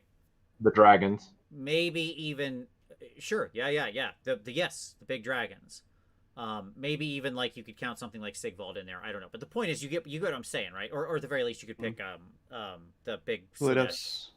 Glutus. Thank you. Yeah, his name was escaping me. Yeah, right. They love these big centerpiece boxes that are like really expensive because they sell a ton of them, right? And they charge a lot of money for them. And one of the things that was sort of looking to me as I looked at our list, let's look at our list of like what books get updated, right? Yep. Like Khorne, Nighthaunt gets Skaven. What's your new big centerpiece that's in those? For Nighthaunt, it's Nagash. Yeah, I understand he can be there, but I'm saying they don't want to like. Well, yes, sure. No, well, and so this is what I'm saying. I think that they shortcutted Nighthaunt by saying we don't have to design a new one. We just have to put Nagash in there and sell more of this kit that already exists. And so I don't think we'll get a new Nighthaunt centerpiece kit. I agree, and that's my point, right? Actually, none of these line themselves up to have like a new big centerpiece easily. Like Bloodthirsters already exist, and they're already big and bad and beautiful centerpiece models, right? Gitz already had a refresh of a bunch of new bigger models, like the refreshed loon bosses on Mangler Squigs and so on and so forth, right? Skaven, we had the Vermin Lords back in 2015 or whenever they came out, right? Right. So, in looking at these, I'm like, where are we gonna get? If this were to be the only list, like if only what's on the likely were there, what's the new big sexy thing that they can sell a ton of for AOS? Like the new big sexy model. And I don't know. I mean, on Gitz, I mean an updated, incredible spider kit comes to mind. Nope. The Ragnarok one is going old now. It is, but spiders are going away. Spiders are not the right answer. They're gone. Okay. Yeah, I mean, you're not wrong. I guess they could do a redesigned spider kit. That spider kit isn't that super old. It's not new, but it's not like crazy old. No, it's like 10 years old. Yeah. It was like 2009, I think, 2011, somewhere in there. Yeah, my point is we almost have to believe that there has to be one new army in here somewhere. Otherwise, they're not selling. There's nothing that really gets like the big excitement. Yes, they'll probably make some new heroes for all these, and I'll talk about my other ones in a second. But like, there's no. Last year had so much big sexy, right? This list does not. I mean, what I would say is this: I could see them dropping, creating some type of name character on a colossal squig. Like, so moving something that's been in Forge World and moving it into the main line and making it this huge, big, splashy plastic kit. Yep. Yeah, and so Alex said Nurgle got no new centerpiece model. They just revamped Glocken. Yeah, I agree. And that's not what I'm saying. I'm not saying these guys all need centerpieces. I'm actually saying if they follow the Nurgle paradigm for everything, that leads to a problem for them. Right? Yeah, financially, it's not. They're not actually putting out any of these high impact kit. That suddenly get painted by a bunch of financially. people and they're everywhere. Like the excitement around Be'lakor. How many Be'lakors did you see painted on your feed? Yeah. Just all the Like Be'lakors. for a month, it was just Be'lakor everywhere. You couldn't swing a dead cat without hitting one, right? I think it's a good point. Yeah, I could see OBR getting a big new. So they've got Catacross. I could see them getting another centerpiece type piece with like the more. Supposedly we're going to get more tech archers, and OBR definitely needs a book. I could see them. Yeah, some of these others that you're talking about are a little challenging. Yeah, And maybe so yeah. It's something to keep in mind, right? Because we're mainly talking about books, but the models matter, right? Yeah. I mean, right. Having like a big sexy model draws a lot of eyeballs to the thing. Right. Okay. Sure. Like releasing a Croak gets a lot of people interested in Seraphon. Right. So they like having a centerpiece in your army, right? I mean, Scryer, like I don't know what it would be, but Scryer seems like that's an obvious one that they could figure out something wild and fascinating to do as a centerpiece with Scryer. I don't know as much about Eshin as it doesn't seem like it would be as straightforward to figure out what the heck you would do with Eshin. But then those seem to be the two. Like you're going to look for a Skaven update focusing on a particular clan of Skaven. I would guess it's going to be one of those two. I would actually push back on that. I wouldn't be surprised if it was Molder. Okay. If they went, especially if we stay in the realm of Beast, having Molder come out swinging with a new hell pit and a bunch of like mounted Skaven like on whatever the rats are. Mm-hmm. You know what I'm talking about, Vince. Like all of that would just be like rats on rats. Like Joe Fever said they might rely on 40K for big centerpiece models, and somebody else had mentioned it scrolled away, but like that they could just do 2 Primarchs this year and that would cover them completely. You're not wrong. You're not wrong. They could just be like, well, no big things for AOS this year at all. I mean, okay. Crazy. It's not like they're winning the favorite models of the year, anyways. Right.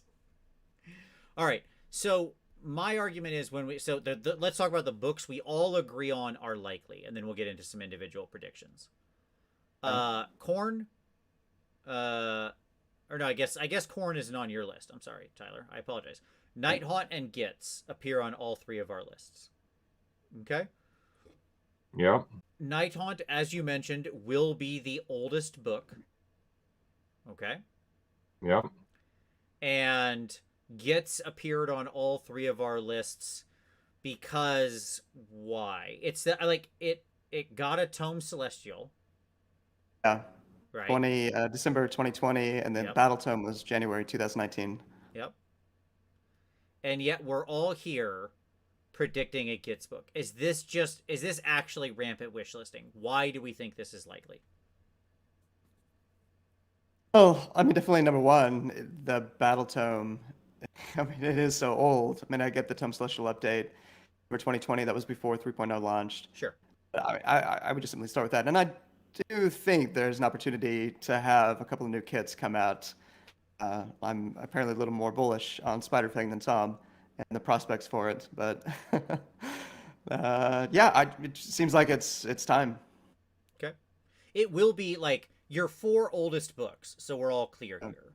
Our IDK, which we know is getting replaced, Nighthaunt, Beast of Chaos, and Gitz. Like those are the 4 oldest books. Okay, chronologically. Also, the Heir of the Beast, in this destruction-oriented 3.0, like there's that obvious as well. Who knows whether that's gonna? That just could be a story that we're telling ourselves. That may not mean much, but so let me ask the relevant question: why did we all skip Beast of Chaos? Yeah, I've got a thought, but do you guys have any thoughts? No, go for it. Tell me, Tyler. What were you thinking? So to me, a lot of Beast of Chaos fans are not gonna. Well,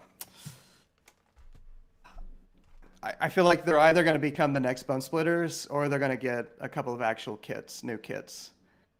And one of the rumors that is out there is that they're going to get folded into Slaves of Darkness, which that seems weird intuitively to me at least. I don't know enough about to know whether that's coherent, meaningful. If anybody has opinions on that, would be curious. But Yeah, I guess I'm more basing it on the expectation that that rumor is accurate. I have some reason to believe that some of these rumors are, some of them are reasonable. So yeah, things come to mind. Do we all lost faith that Games Workshop is going to update Beasts of Chaos? Is that what happened here? Did we all? Because we didn't talk about these beforehand. Like I didn't.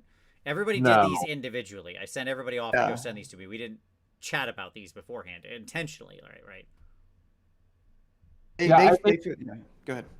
I think that Beast of Chaos, I think that it's like updating Eshin, right? Mm. So to call Beast at this point, I really honestly think is that you're inviting an entire top-down redesign of the book, of the concept, of everything. Because every kit in there needs to be updated. Almost every kit needs to be updated. And we already have elements of beasts in Slaves to Darkness with some of the monsters, and things like the cat and the Ogren Myrmidon. So you have like these elements that are kind of like glimpsing through that we could easily see beasts, some of the remnants of beasts folded in. Yeah. And so, like, as terrible as this sounds, I could see a world where we drop down to 3 different beast kits, plus the big plastic, whatever he's called, Cygor, and all that. Like, so I could see them take the best of the plastics, and then release like 1 to 2 more dual kits for some gores or whatever that, and then roll all of that into Slaves to Darkness. I think there's some legitimacy to that possibility, Tyler. Like, and I hadn't thought about that until you mentioned it. But I could definitely see the logic there. That's one of the rumors. Yeah, they're supposed to get a couple new kits, but the latest rumor was that's going to be around Q4. Supposedly Gits and Slaves in Darkness combo coming out around that time, Q4 to 2022.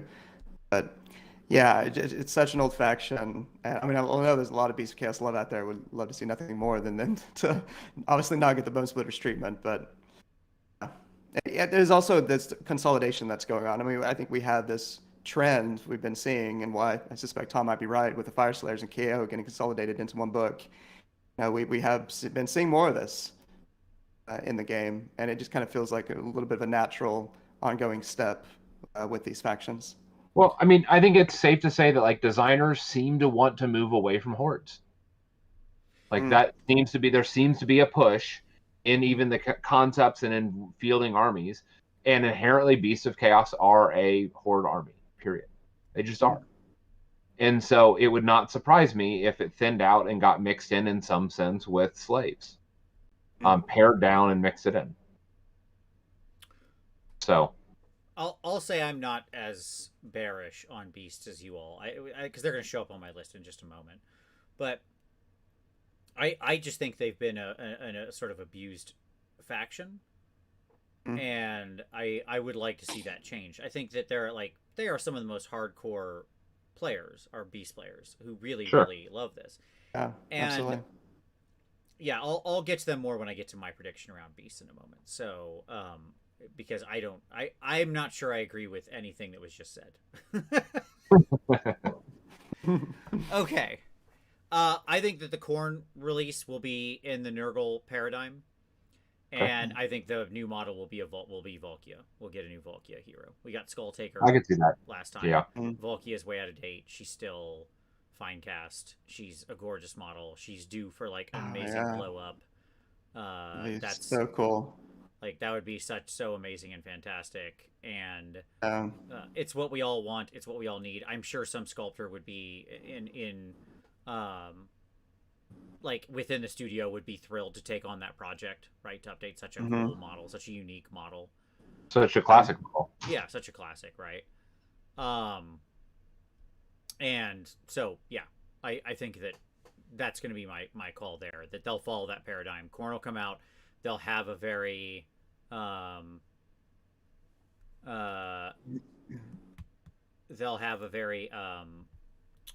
Nurgle type paradigm. They'll feel much more corny. It's going to be very different for people who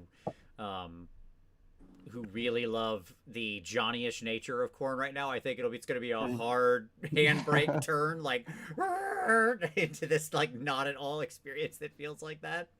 Well, I mean, it'll move to it should move to like an Auric Warplanes. Yeah, sort of. I mean, like we've talked about it before. There are certainly similarities. Right. But I think there is a very important difference. Like, sure. Whatever. It doesn't matter. I don't want to get into it. But okay. Tom, your prediction here. You took a big swing. I did. Oh, I also think Skaven is unlikely. No, these weren't likely, were they? These were possible. Likely. This is your likely. Did I really say yes, the summer campaign? Under likely. I typed it in and I was like, okay, this was your likely. Cool. Hold on, one more thing I want to leave behind. I'm the only person who put Skaven on the likely. Let me tell you why I think that's the case. I absolutely think Skaven will get a new book, okay, in 2022, and I do not think we'll get the model range redesign that we deserve.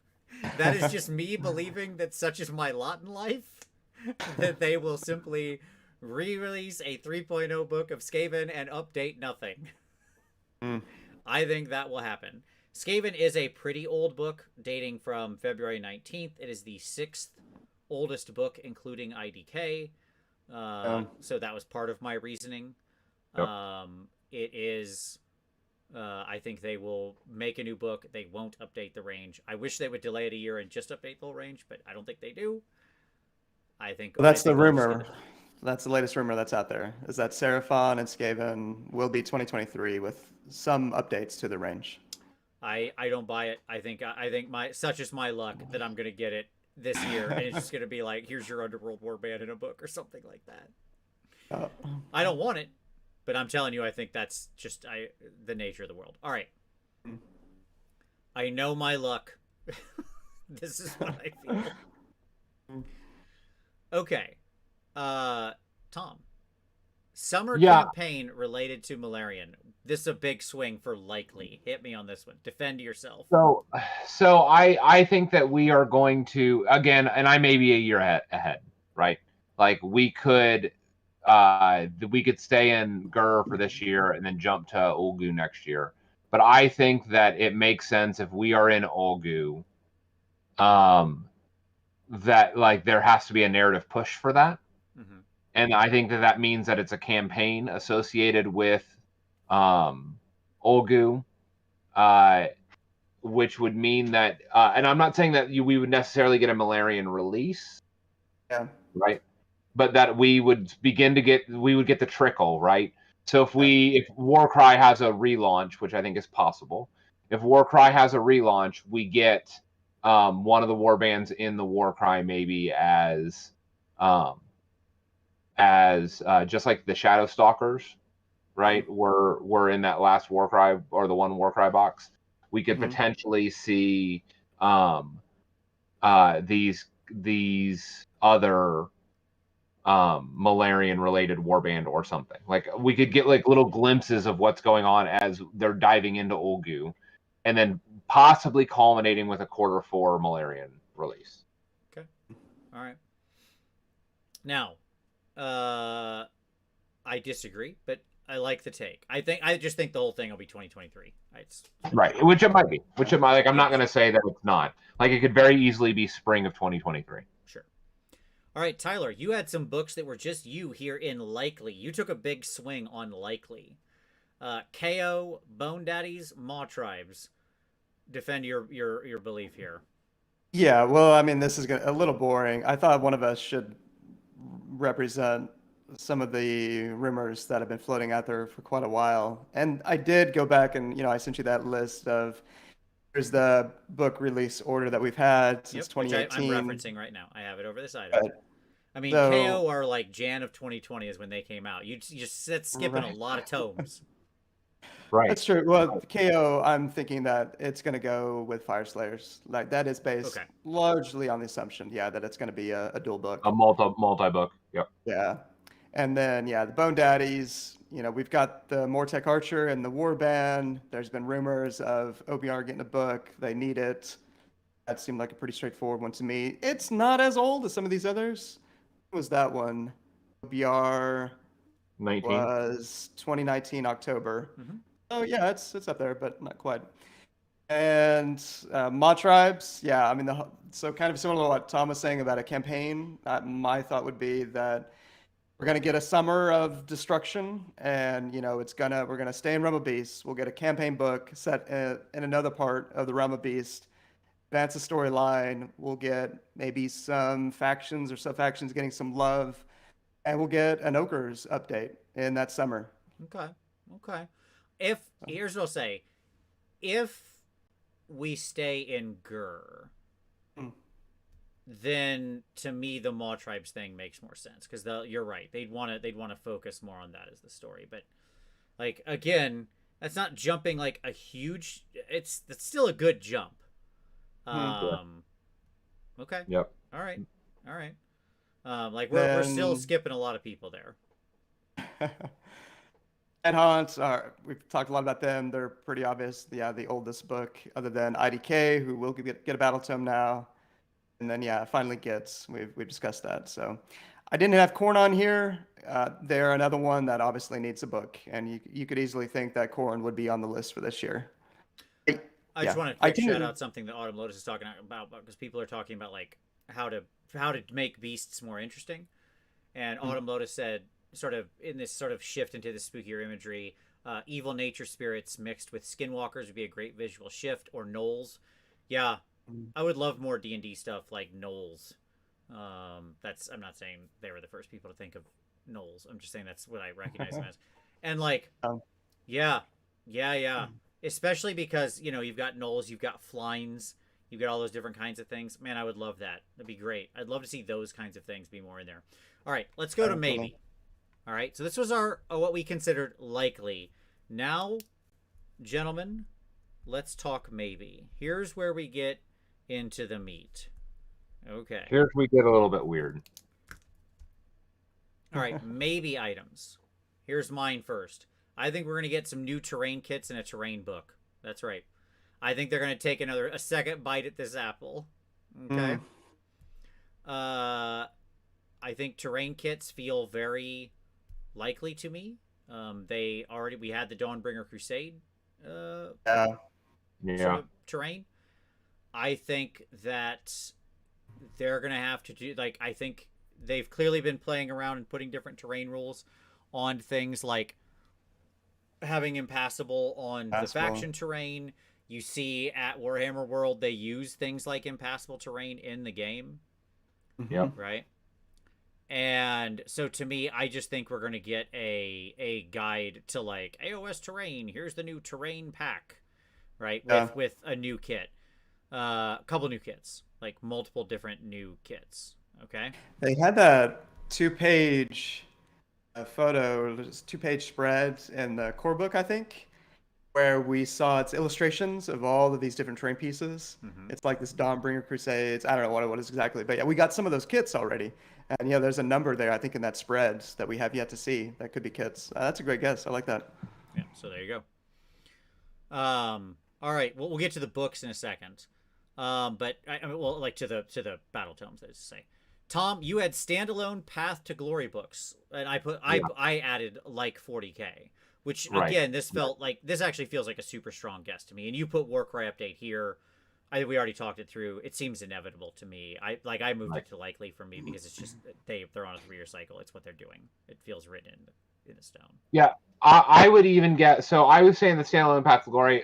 It would make sense to me, especially if they're wanting to go to another realm. That part of that story actually sits in Path to Glory.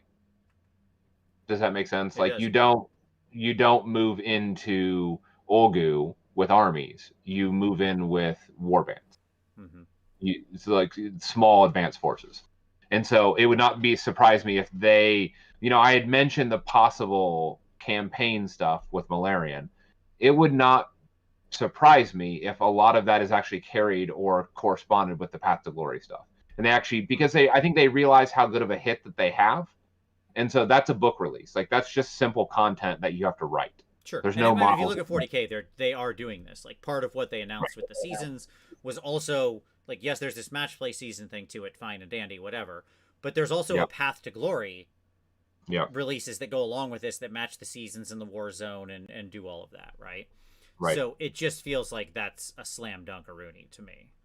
Right. And by the way, this is one of those things that they can launch and not have to worry about logistics as much, because they're not having to combine both plastic releases with book releases. Sure. Sure. And so they just print books and send them out. Right. Yep. And so, and you can technically do book printers in country, so that you don't have to ship those across the world. I mean, they obviously, don't, but they should. Like, if I was GW, I would tell GW your 2022 resolution should be to find a UK or US or both printer. There's no way you can't tell me you can't find somebody who can print those at a better cost, like without the risk. When you factor in that shipping is quadrupled, quintupled on boats now. Right. And so it would not surprise me if they try to implement a new logistics plan, and part of that has to do with divorcing books from plastic in that sense in the short term, and doing this Path to Glory. Because again, we saw this with Firestorm, right? When they had that box years ago. Yep. Where they're this is an easy exploration. Yep. Okay. So let's talk books. All right. So Tom, you had the combined dwarves book here. Yep. Okay. Yep. And I defended. Yeah. Yep. And I defended that. Yeah. Yep. I think that we will definitely see that, which involves the launch of a new army, which is which I think is the Grungy rune forged something. It'll be the Rune Lords or whatever, right? Yep. And it'll be a bunch of rune empowered dwarves and possible power armor-esque or golems. I could see them kind of going either way, which differentiates them from everybody that we've seen thus far, from sky airships and fire slayers, and also dispossessed. And it helps dispossessed still kind of live in their own spot in cities. And then Lumineth, because of course. You and I both put Lumineth on our maybe list. I'll defend mine first, because a bunch of people were like, why? My answer is because enough 2 points make a line. I think either you're going to get the Tyrannic faction this year, which would necessitate a new book. Okay. Right. Or they're going to have just a third release of this nonsense. But another temple. Yeah, another temple. We're on this train, and we're probably going to get our water temple. Right. Yes. I just think they've the nature of these Lumineth releases is that they have all the reasons to keep releasing them. Between they are printing money. Between the other temples, a lot of people play the army. It actually has it has, I don't know, it seems to have a good meta representation. It seems to have good sales. I can't stand it.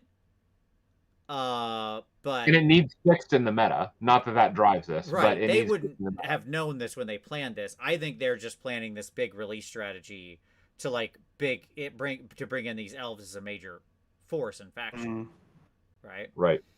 But hey, if it gives them a chance to rewrite the whole nonsense that is the Lumineth book, I would be all for it. I would love it. See, this to me is wrapped up with Malarian's so-called Umbraneth and expectations around when that's going to release, which I think will be 2023, where I'm still going back to that one of the most interesting narrative arcs we've had, I think, in the history of AOS was Slaanesh being bound by the Valerian and Tyrion, by the brothers, and we've never really have gotten sort of what I would think as where that truly became the focal point of the narrative, and where you have Malarian, Marathi, Slaanesh, Teclis, Tyrion all coming together. That feels like edition change, or leading up to, you could have a period leading up to an edition change. I mean, all I'm getting at, this feels like 2023, all of this stuff. Sure. The next wave of Slaanesh, the Tyrionic wave, probably Malarian's elves before that hits, early 2023. that stuff on the tail end of 2023, early 2024, leading into an edition change in 2024. And you're like, okay, yeah, it's kind of where I'm at with all this stuff. Martin, are you saying? Martin said, "I will be my phone if Lumineth do make a third appearance soon enough." Be my phone. Do you mean like eat my phone? Is that what you're saying? Like I don't know what you were saying there, Martin. I also, hey Chuck, what's up, buddy? You better get some salt, buddy. So, yeah, I mean, my answer is, to me, it just feels like this is the, a lot of people are like, oh, another Marine release or oh, another Stormcast release or whatever, even though like the past 3 years there haven't actually been that many Stormcast releases. To me, I admit I have the same bias towards Lumineth. I just assume that they're just going to keep releasing. This is where we live. Like we live in Lumineth world. We're getting another Lumineth book this year. Right. Before it was Stormcast every year. Now it's Lumineth every year. Right. I just think that's the new. It's all openly admit that this to me feels the same thing as like the as the reason I said Skaven don't get a model refresh, right? Right. All right. So, Tyler, you and I had Flesh Eater Courts, and this one to me feels like that this should happen, right? Right. Doesn't it? So, Flesh Eater Courts is the 5th oldest book, counting IDK. Right? So, like, FEC just feels like it's ready for an update, right? Yeah, definitely. Yeah, like I said, there's a couple of at least a couple rumor images that look like they're Flesh Eater Courts. And yeah, just exactly what you said. It's not been in any of the rumors so far that I've seen, Flesh Eater Courts for next year. I've heard nothing about them, but yeah, it seems like an obvious one. So that's why I just put it in maybe, as opposed to likely. But yeah. Okay. Yeah, I agree. This one felt like a strong maybe to me. It is a very old book. It is a very easy factioning into. It's always stayed relatively popular. Like, it just, to me, it felt like it has a really cool story that really grabs people. Like, it kind of ticks a lot of boxes. The models are cool. None of them are too old, right? Like, that it's problematic, other than the Vargolf, obviously. I just bought an entire army for my son of Flesh Eater Courts, so I really hope that it sticks around. Yeah. Xenocide the Business said, I anticipate more of my armies becoming obsolete and everyone cheering it on. Oh, that's sad. Zenus?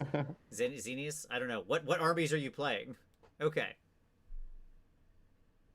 So I wanna know.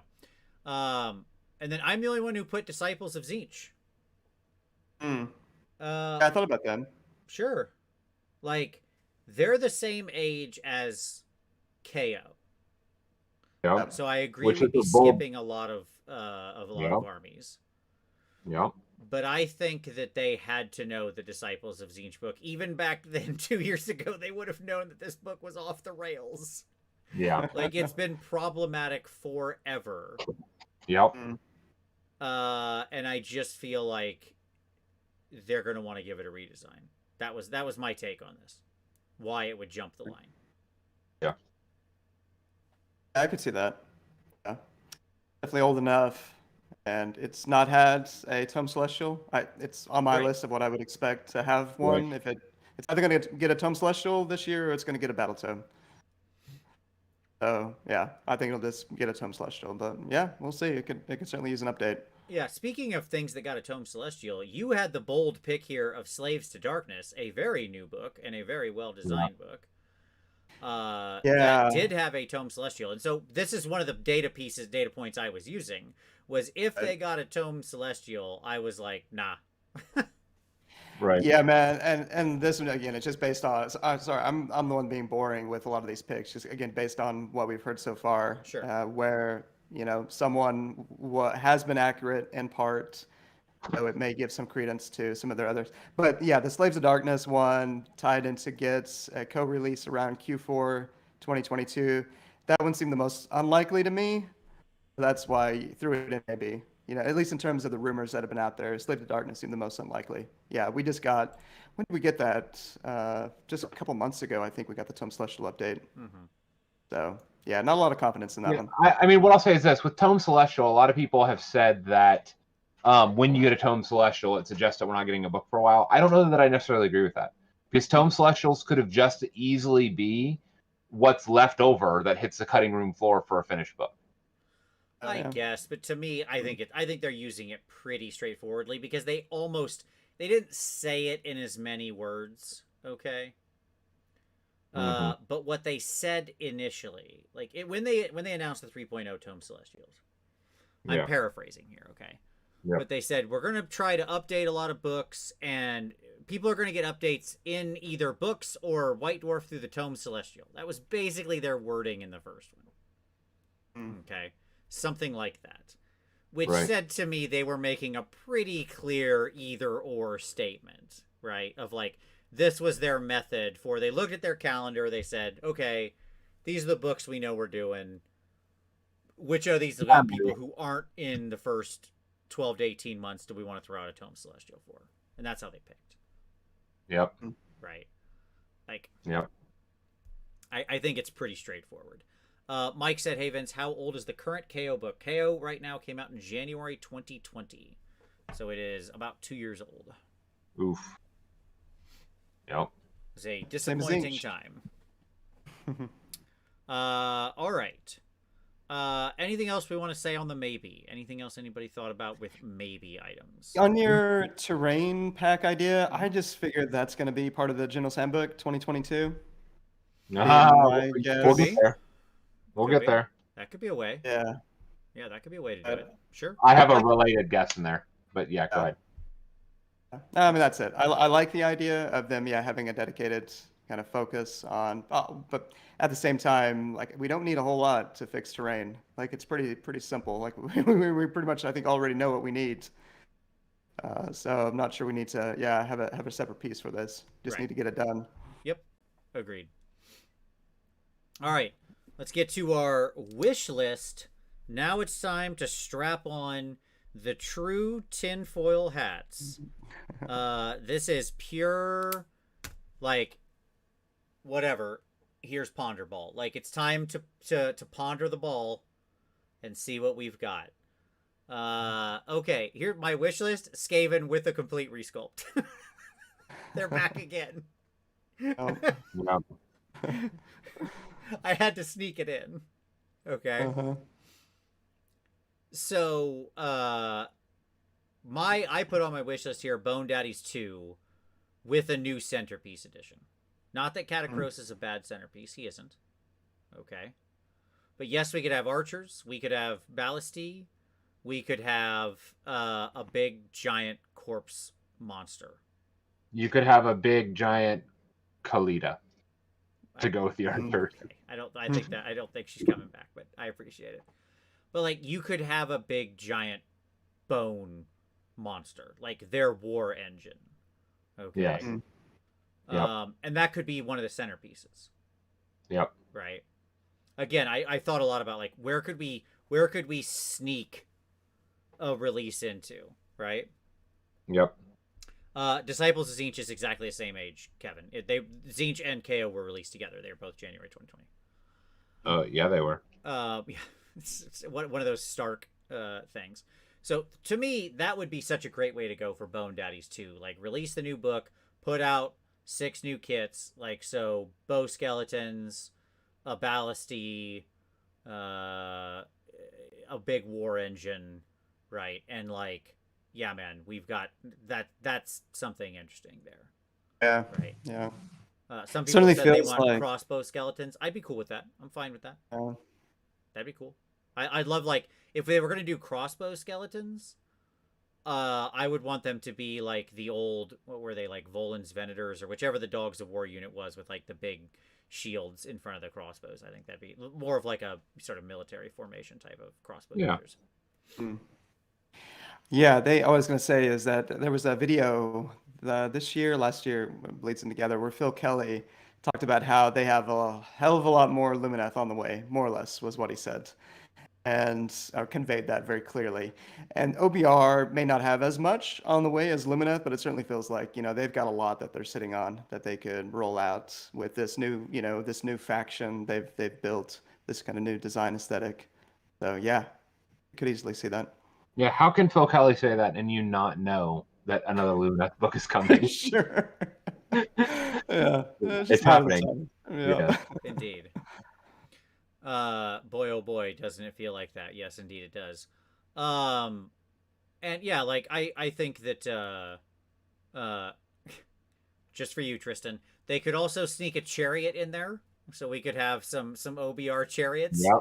We could just truly make this completely cannibalize everything out of Tomb Kings. Give them chariots.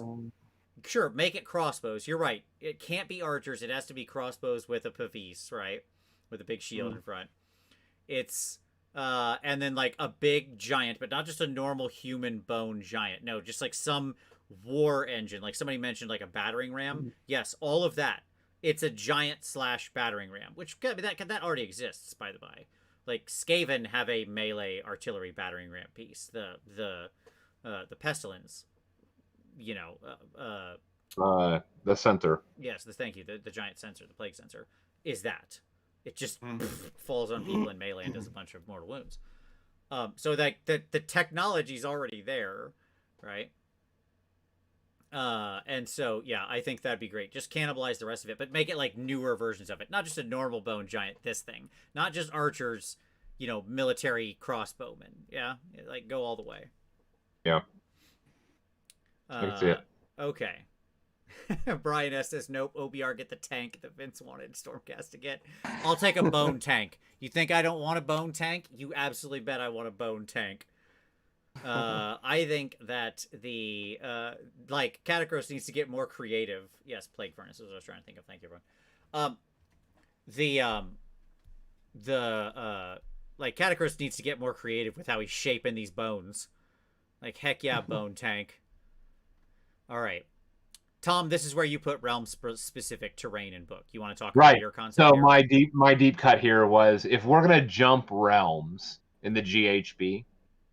This was my proposal. Like, if we're going to do a different realm with each GHB, then this is where we roll out like a release that corresponds with the General's Handbook that has another, like a box set of terrain, kind of like the Forbidden Lore box, which was a bunch of endless spells. But you get basically like a table's worth of relevant specific terrain for Ulgu or whatever, right? Love it. Amazing. Yeah. And like every time we roll out a GHB, they could roll out another box of this terrain specific to that season. Yeah. Yeah. I love this concept. I really do. Fantastic. Yeah. I mean, I shared this concept with the head of the studio that does terrain. Yeah. Back in 2019, because you and I had talked about it for years. Yeah. And I was over at Warhammer Fest, and I was walking around, and it was that like they're all like most of the designers are just sitting around talking to people. And I was just like, oh, hey, did you make this terrain? It was when they introduced the temple. The temple kit. Yeah. I was like, oh, did you make this? And he's like, yeah, I'm the one who designed this. And I was like, all right, let me talk to you about realm-specific terrain boxes. I just tried to sell him on the idea. That was about 2 years ago, so we could get that in the pipeline by now. So 2.5 years. I mean, like that's right where we're at. So I'm saying that especially because now we're seeing this like centering all of the match play on a realm, that it would make sense to roll out these types of things. Yep. And then that corresponds potentially with Vince's idea of a terrain book. So that's related as well. And then my deep cut. This is my I had to have my Hawaiian ogre concept. Of really out there ideas, and for my wish list, I want a Cities of Death book based on the kingdoms within Shyish. That is truly a Cities of Sigmar-esque book, right? But what it does is it takes a bunch of different factions it functionally creates a Cities of Sigmar out of death that also includes a bunch of like cultists of Nagash and stuff like that. So do you remember all the death mages, like that mini faction that doesn't exist but exists technically out there? And it takes that and blows that up into like a bunch of like death cultists of Nagash and wizards and necromancers, right? And then that's your core. And then based on the different, like one city could be Ulfenkarn, right? Sure. And in that city, you have a bunch of Virkos vampire soulblight that you can mix in addition to maybe some generic vampires that can be in every death city, some generic night haunt that can be in every death city, you know. And so what you do is you create a new book out of a bunch of kits we already have in death that make sense within the world, and then a smaller line of like humans that is the binding agent to all these cities. Right. So it's then a you great can, idea. I don't think they'll ever take a swing that bold. I really don't. Yeah. But man, I would love it if it was like Cities of Sigmar type style book, but also Death is your 1 1/4, and the whole thing is under the Death Grand Alliance. Like, yeah, it'd like be really it's a neat to have death book. human worshippers of death. Like, these people are alive, right? But they mix undead with them, right? Right. That'd be amazing. Like, it's Right. it's a super great idea.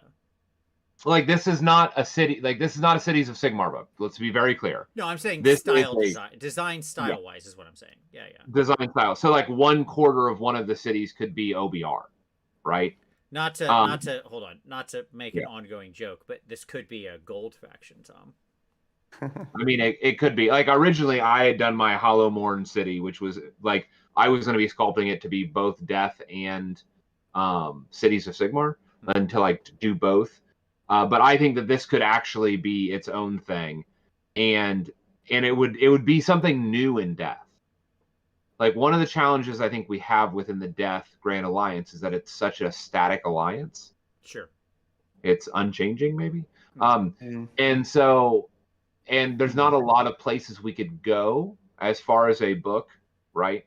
Like, we could maybe go to like Creatures of the Night, werewolves or something, but in general, like we've covered a lot of the stuff, and so I think this would be a really interesting concept within that. And again, we have the nascent elements of it with the Death Lords or the Death Mages or whatever that mini faction, the mini Dangler faction was. Sure. But like the Necromancer sits in, and the Corpse Cart and stuff like that. Okay. So the what's the Flying Chariot? The Mortis engine, right, which has a Necromancer on top of it. Like, so again, we have elements of this, and so we could just do a blended Death with a handful of kits that merge all of that blended stuff. Okay. So yeah, it's quite cool. So Tyler, you had said better points update mechanism. I can't help but agree with this. Please stop putting points updates in half for free and half in a book. It's silly. Like, just and by the way, I think this is both delivery mechanism and what you're actually changing. Like, the winter points updates were just, nonsense, basically. I mean, there's a few good things in there, but it was, I don't know, let's be super generous. It was 80% nonsense, right? Yeah, yeah. Yeah, this is a very tame wish list compared, like, I kind of threw this together at the end. May not need to better prepare next time. But I mean, we talked a little bit about this. It's just the FAQ update, balance update that we got. I mean, guys, it felt so just it missed the mark on the whole. On points, like specifically. On points specifically, like I thought we talked like Unleash Hell was good, and Heroic Recovery was good, and yeah, like those were the standouts. And Amulet needed to be changed, but it wasn't the right change. Cool. So I don't know what exactly is the answer, like what exactly we need to see, but yeah, what we're getting so far is not hitting the mark. Like, do you guys have any thoughts on what specifically they should be put out as a PDF and rolled into the app that weekend? Yeah. Like I love how the update to the app is always trailing, like as though the person who's doing the app update just learned about the points updates at the same time we did. Right. It, like, as though this isn't a behind the scenes thing. Like, the points update mechanism should be a PDF announcement that happens twice a year, where points are significantly balanced, where points can be done, because points can only solve, as we said last time, it's an imprecise tool that can't fix most problems, but it can fix some. And so make the Yeah. points changes meaningful. Like 5 points changes, that's gone. 10 points changes, mostly gone, except in the case of units you're going to repeat. Okay? Make these points changes meaningful, controlled, Yep. free, and rolled to the app that Yep. weekend. Like you release the point changes on a Friday, by Monday they're in the app. Technically, I'm gonna get that, and that's being generous. Okay, it should happen that day. There's no reason actually that they should be separately timed. No. Sure. But I'm gonna give them until Monday to be nice. Okay. Yeah. So there's the point updates, and then there's, like we talked about how the 40K balanced data slate had a really nice approach of making, like, here's 1 or 2 rules changes to this faction. Like Astra Militarum, here's what you're getting sort of as a faction, and then War Scrolls could be a part of that. We've talked a lot about how you actually need to go in and change some War Scrolls. It's not just about points. Yeah, we'd really like to see that incorporated next time around into it. Just like when we're 3 months down the road, I don't expect the meta to change all that much in terms of the top and the bottom. Right. Like we're largely, I think, going to be in about the same place that we've been. The Sol and 6 will remain the same, and the top, I kind of think of the top 8 right now, sort of the 6 plus Iron Jaws and Stormcast you can throw in there as well. Stormcast anyway, we won't get into that. Why Stormcast data, why Stormcast win rate is lower than the actual potential of that army, because so many people play it basically. And yeah, so it needs to get quite a bit better than what we had seen. Okay. And yeah, so I agree with your better scenarios. We already talked about it early, but I do hope that this new GHB, they understand that no, you got it, you figured it out. Your new scoring method is good. Do that. Just do that. And bury these scenarios that are like completely random and have wild point swings. I'd love to have more discussion on that sometime. I'm curious, Tom, your view. We don't have to do it right now, but curious, Tom, your views on this as well. Yeah, would it be valuable to have some missions that do not have the standardized scoring? Again, like the example of Border War was the quintessential Age of Sigmar mission in 1.0. Border War had 4 points, 1 point, and 2 points each in the middle. So you could get a sizable swing with that. It was one of the classic missions with that scoring. Yeah, let me say this. Like, as part of a 13 or 12 or 13 dozen baker's dozen, like I know you're asking Tom, but I'm going to answer this real fast. Yes, of course. You want 3 or 4 oddball scenarios in the pack. Okay? Yep. Like, he's not wrong. Marking territory or something, right? Where it's like you control 3. Marking territory just works terribly with seismic shift. Yeah. Right? Yeah. Like a potential simple fix to marking territory. Do it at them all prime objectives.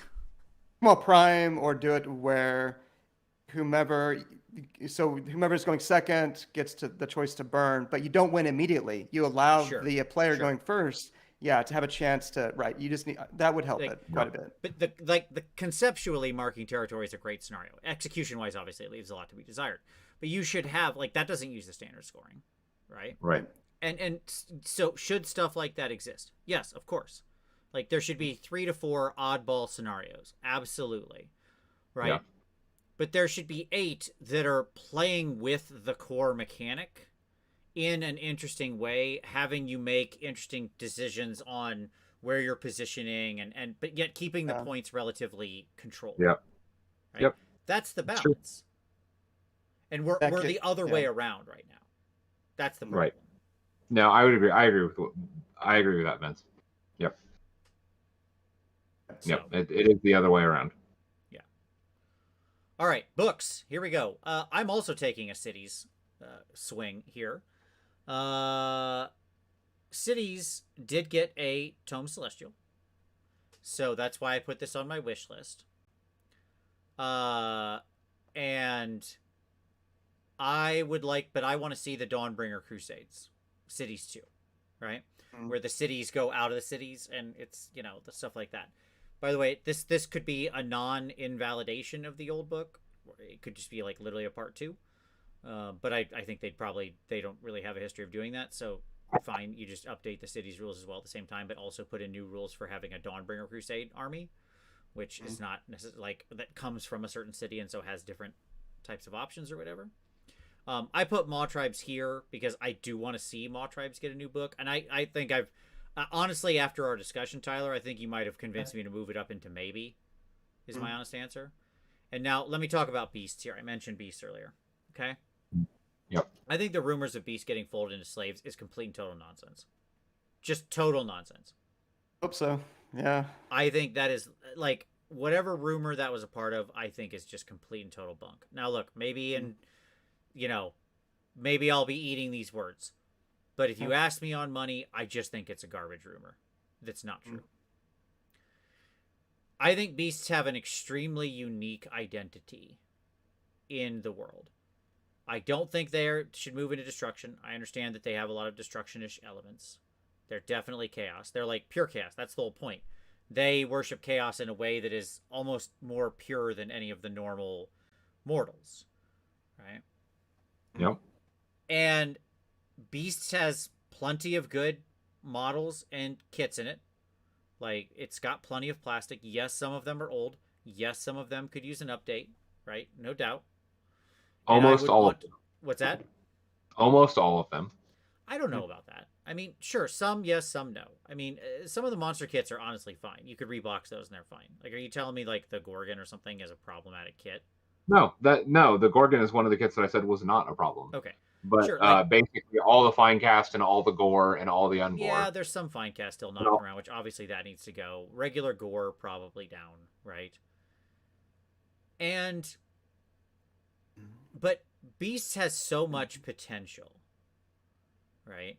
And everybody always, like, some part of being a Beasts player is believing you're always about to be squatted, I think. Right? That's the Bretonians until they did. Well, sure. Like, I'm not saying, I think there's a lot of, they see the audience. It's a big, determined fan base, right?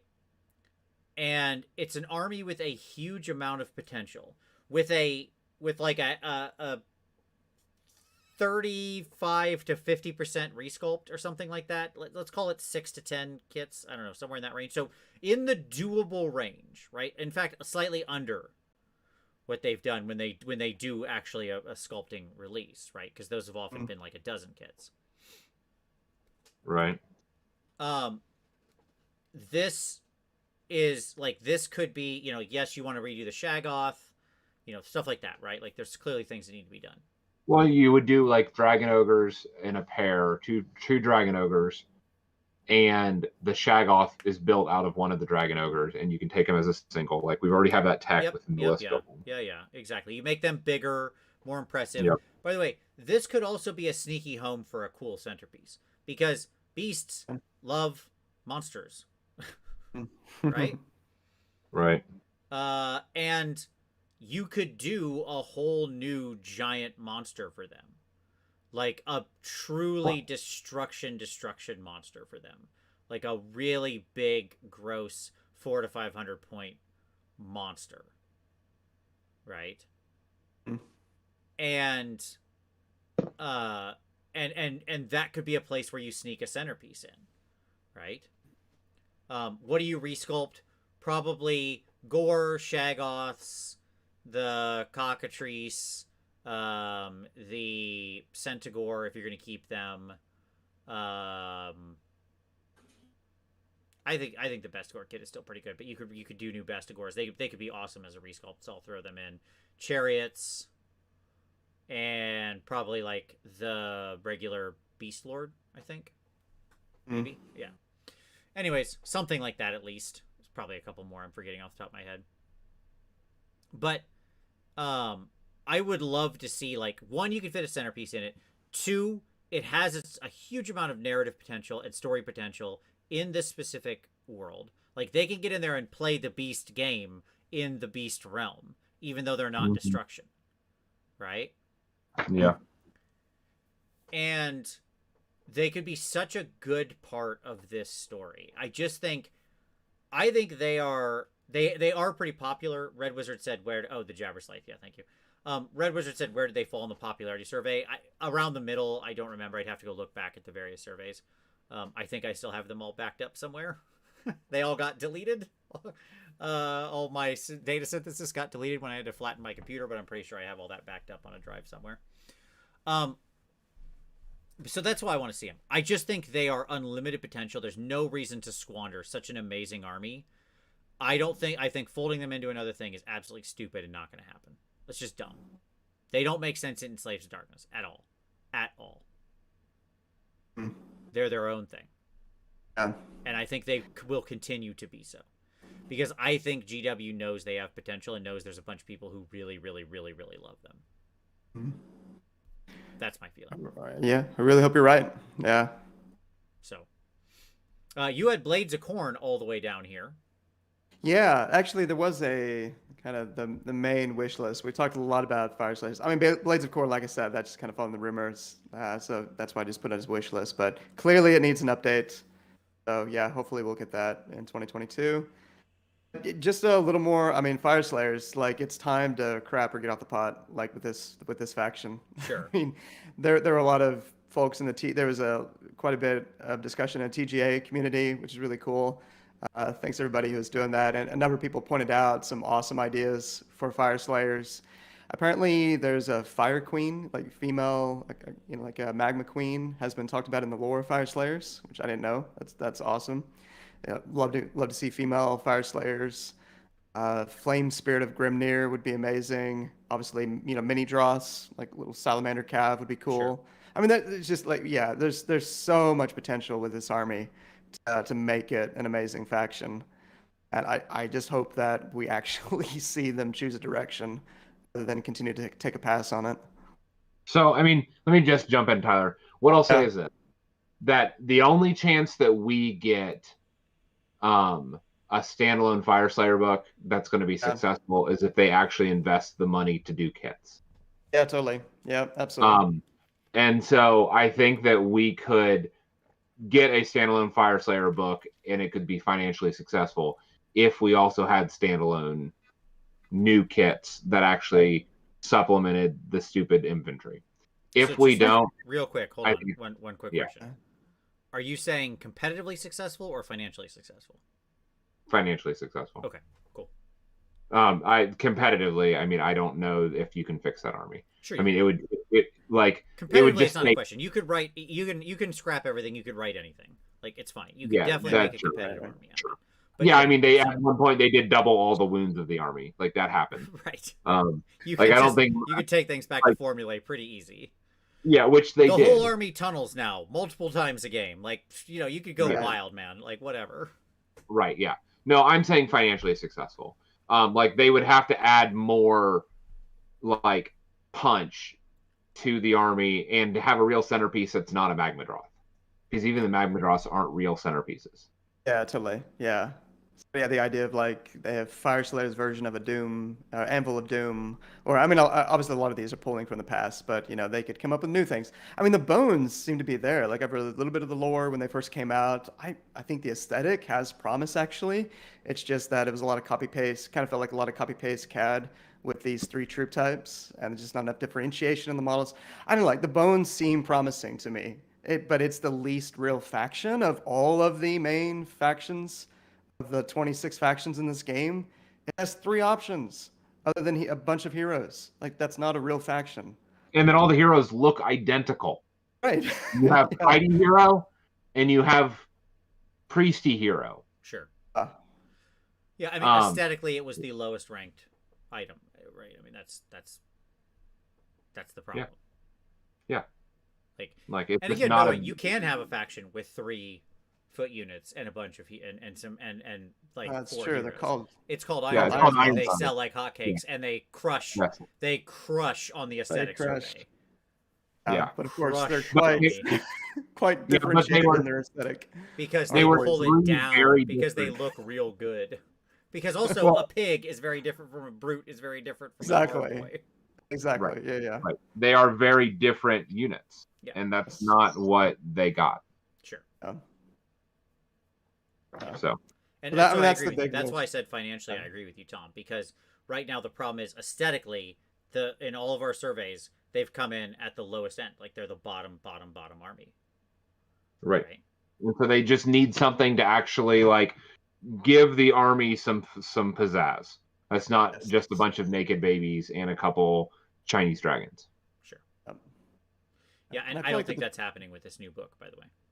I don't think you're Well, getting new that's things. they go one of two ways. Either they punt and merge it, or they actually add something that's new, or they just create another financial failure. I suspect it's going to be option 3. That's where my money's at, but we'll see. All right. Anything else? So, any other wild wish listing items that everybody wants to see? Folks out there in the audience, what didn't we list? Oh, you had Sylvaneth, of course. I don't think we really need to explain that. But audience, what do you want? Drop it in the comments. What didn't we include on our wish list? What do you hope to see in 2022? But go ahead, Tyler. Defend your Sylvaneth. I mean, it's obvious. It's obvious. Like, finally fix this faction. Guys, I've got a half dozen games in, and it was always, the too much analysis paralysis, especially someone like me. But just in general, there's so much going on with that army. It's probably right under Lumineth in terms of complexity if you're really trying to get the most out of it. And it is just ramped up to the nth degree with 3.0 right now. It's wild. Yeah. It doesn't play well. And the trees are still a joke. The 3 inches is a joke. This whole thing that you got to be more than 3 inches away from other terrain and models, like, it's actually fairly hard to get anything other than a single piece of one wood down. I mean, that was a nice change that they had, but yeah, there's maybe we could talk about it some other time. Fixing Sylvaneth, do that again, but yeah, it just does not play that well right now, in my opinion. Mortal Wind Bomb is really cool with Warsong Revenant, but yeah. Sure. There's a lot more to be said about it, but yeah, it needs a lot of love. Okay. So we didn't mention it, but we didn't even get it onto our wish list. But Mandali's mentioned our old friends, the Chaos Dwarves, right? Yeah. Who have been very much talked about in the lore, and are showing up indirectly through the Cruel Boys, right? Yep. So what are the chances we see of a Chaos Dwarf release in 2022? Do you think they're gonna? Is that farther out? Because we're behind, has that been pushed? 0. What's the chances? Okay, let me put it like this: chances in 2022, chances in the next, within the scope of this edition.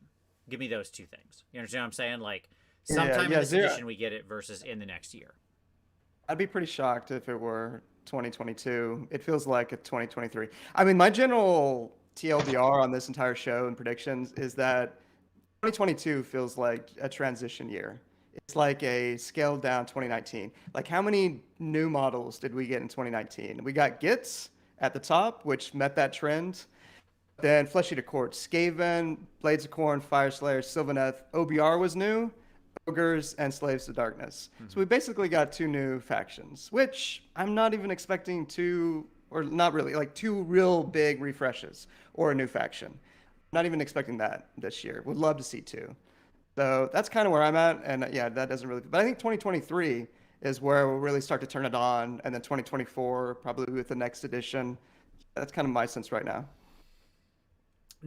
So if we didn't get any new factions this year, this would be one of the first years we didn't get.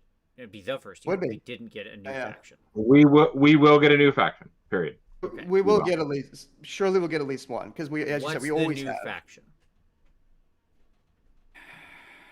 I think that we will. Chaos Dwarves. If it's not Chaos Dwarves, I think that it's Grungy Dwarves. You're saying like a complete revamp and relaunch of a sort of new basic Grungy Dwarf. No. Like, that's what I was saying about the new combined dwarves book is that it will involve. That's just a combined book. That's not what I'm talking about. No. I'm saying one of the 3 sub factions within there will be a new faction. Oh, okay. So like a Cruel Boy style thing. Yes, Cruel Boys that are the rune based golem power armor dwarves or whatever. That was my suggestion on the middle prediction. Of that we will get some type of dwarf that is the Grungy faction that he has recently returned, right? And it'll be a bunch of rune-powered armor, heavy armor. Again, I think it'll be power armor-esque or golems. will be the. So I think that'll be a possible new one, and it would not surprise me if in response to that we get Chaos Dwarves. And so if we don't get the elves, the light elves, dark elves, instead we get grungy dwarves in the response from Chaos, which are them rolling out the Chaos Dwarf. Which is why I would say even we may get that dwarf book in the spring. And I would say Q4 for the Chaos Dwarves. Okay. All right. I'm glad you asked this question, Vince, because I actually like. It does seem unlikely we're going to go an entire year without a new faction. It would be the first time in 7-ish years. Yeah. That's happened, and that's why I don't think it's going to happen. Right. But like, I guess my sense of the timelines kind of puts it as maybe happening. Maybe that's what we get this year. At best we just get some expansions like ogres, OBR, maybe a couple of other things. I'm going to go on a limb and say we're not going to get a new. I think they like money.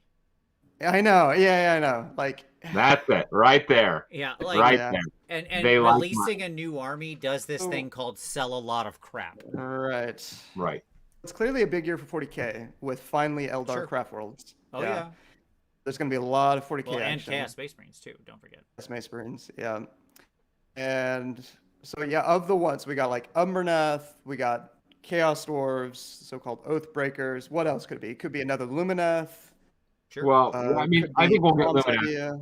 I think we'll get Luminath, but again, that's like 3 kits. That's 4 kits. It's just another temple.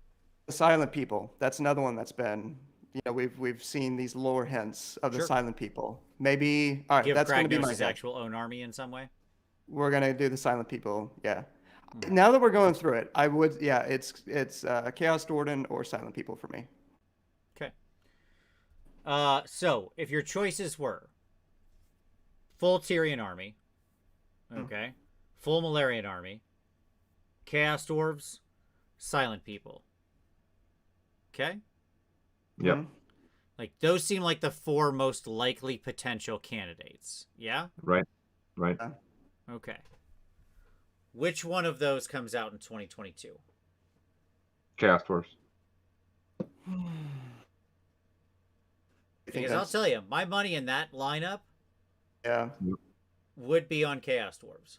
Chaos Dwarves. Yeah. Just because they're everywhere in the lore. Yeah.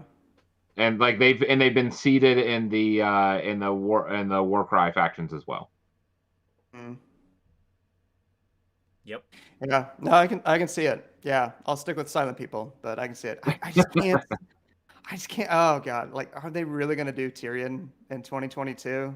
I don't think so. No, I don't think. Instead, I agree with Tom. I think it'll be like another temple or whatever, like another element. Yeah, I can see that. Yeah. Right. I think that's what they'll do.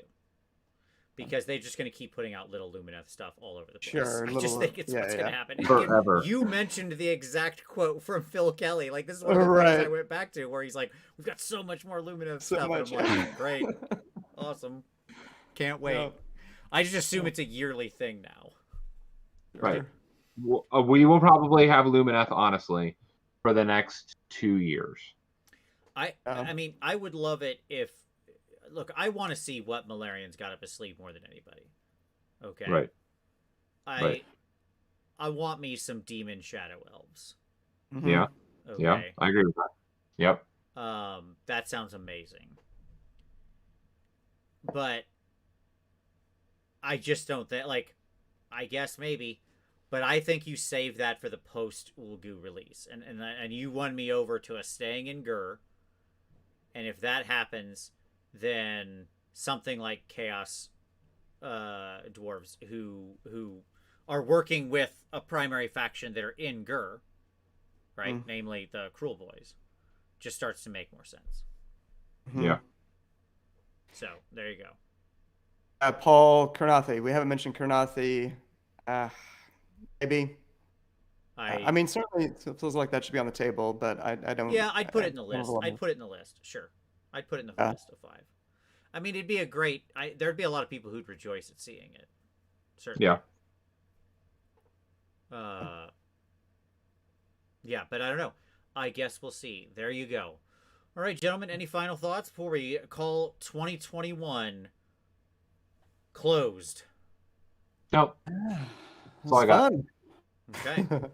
We will revisit this to see how we're doing, just as we revisited our book predictions. So we will check our work. We don't just throw these out there. We check our work. I was gonna say I totally just throw them out there. Yeah. No, I've watched your guys' show for 6 years. You do just There's Just throw it. very little accountability over the years. No accountability. I was gonna say, yeah. Are we actually gonna put anything on the line? But that's a terrible idea. No, that's a terrible idea. I know what you two jerks would pick for me, so I Yeah, don't you have to paint something. Yep. Yep. All right. Well, thank you all so much for watching. Don't forget to hit like, subscribe, all of that fun stuff. We're gonna be back in 2022. I promise that I'll figure out this sound thing at some point. We do have the next big in-person reveal show is Adepticon, by the way, which we didn't put it in the news. I could have mentioned it up top, but don't forget the Adepticon events are up for preview right now. They go live for sale on the 11th of January. Yep. So check that out. I hope to see everybody there. 2021 has been a pretty crap year as years go. Yeah, it's been pretty terrible for me too. So I am ready to move on. That's right. But we're ready to close off this awful year, and here we go, 2022, the year where it this time it all turns around and we mean it. But I'm thankful we're all still here. I'm thankful you're all here, and here's to many more painted models and great games, and continuing to grow this wonderful community, and to all of you in 2022. So thank you very much for watching. Hit those buttons. It's super fun. Thank you, Tyler. Thank you, Tom. It's been great. Tyler, you officially joined the show this year, and I'm very grateful for that. I did. I'm still waiting on my illustration. We got it. Don't worry. That's gonna actually you'll see. Watch my video on Saturday. Everybody should prepare for a fun video on New Year's Day. Done. Oh, Lord. And it has there's a way in that video where I'm getting around to that, Tyler. The new year is coming. The new year is coming, yeah. So thank you, everybody. Have a wonderful evening. As always, we'll see you next Wednesday. Mm-hmm.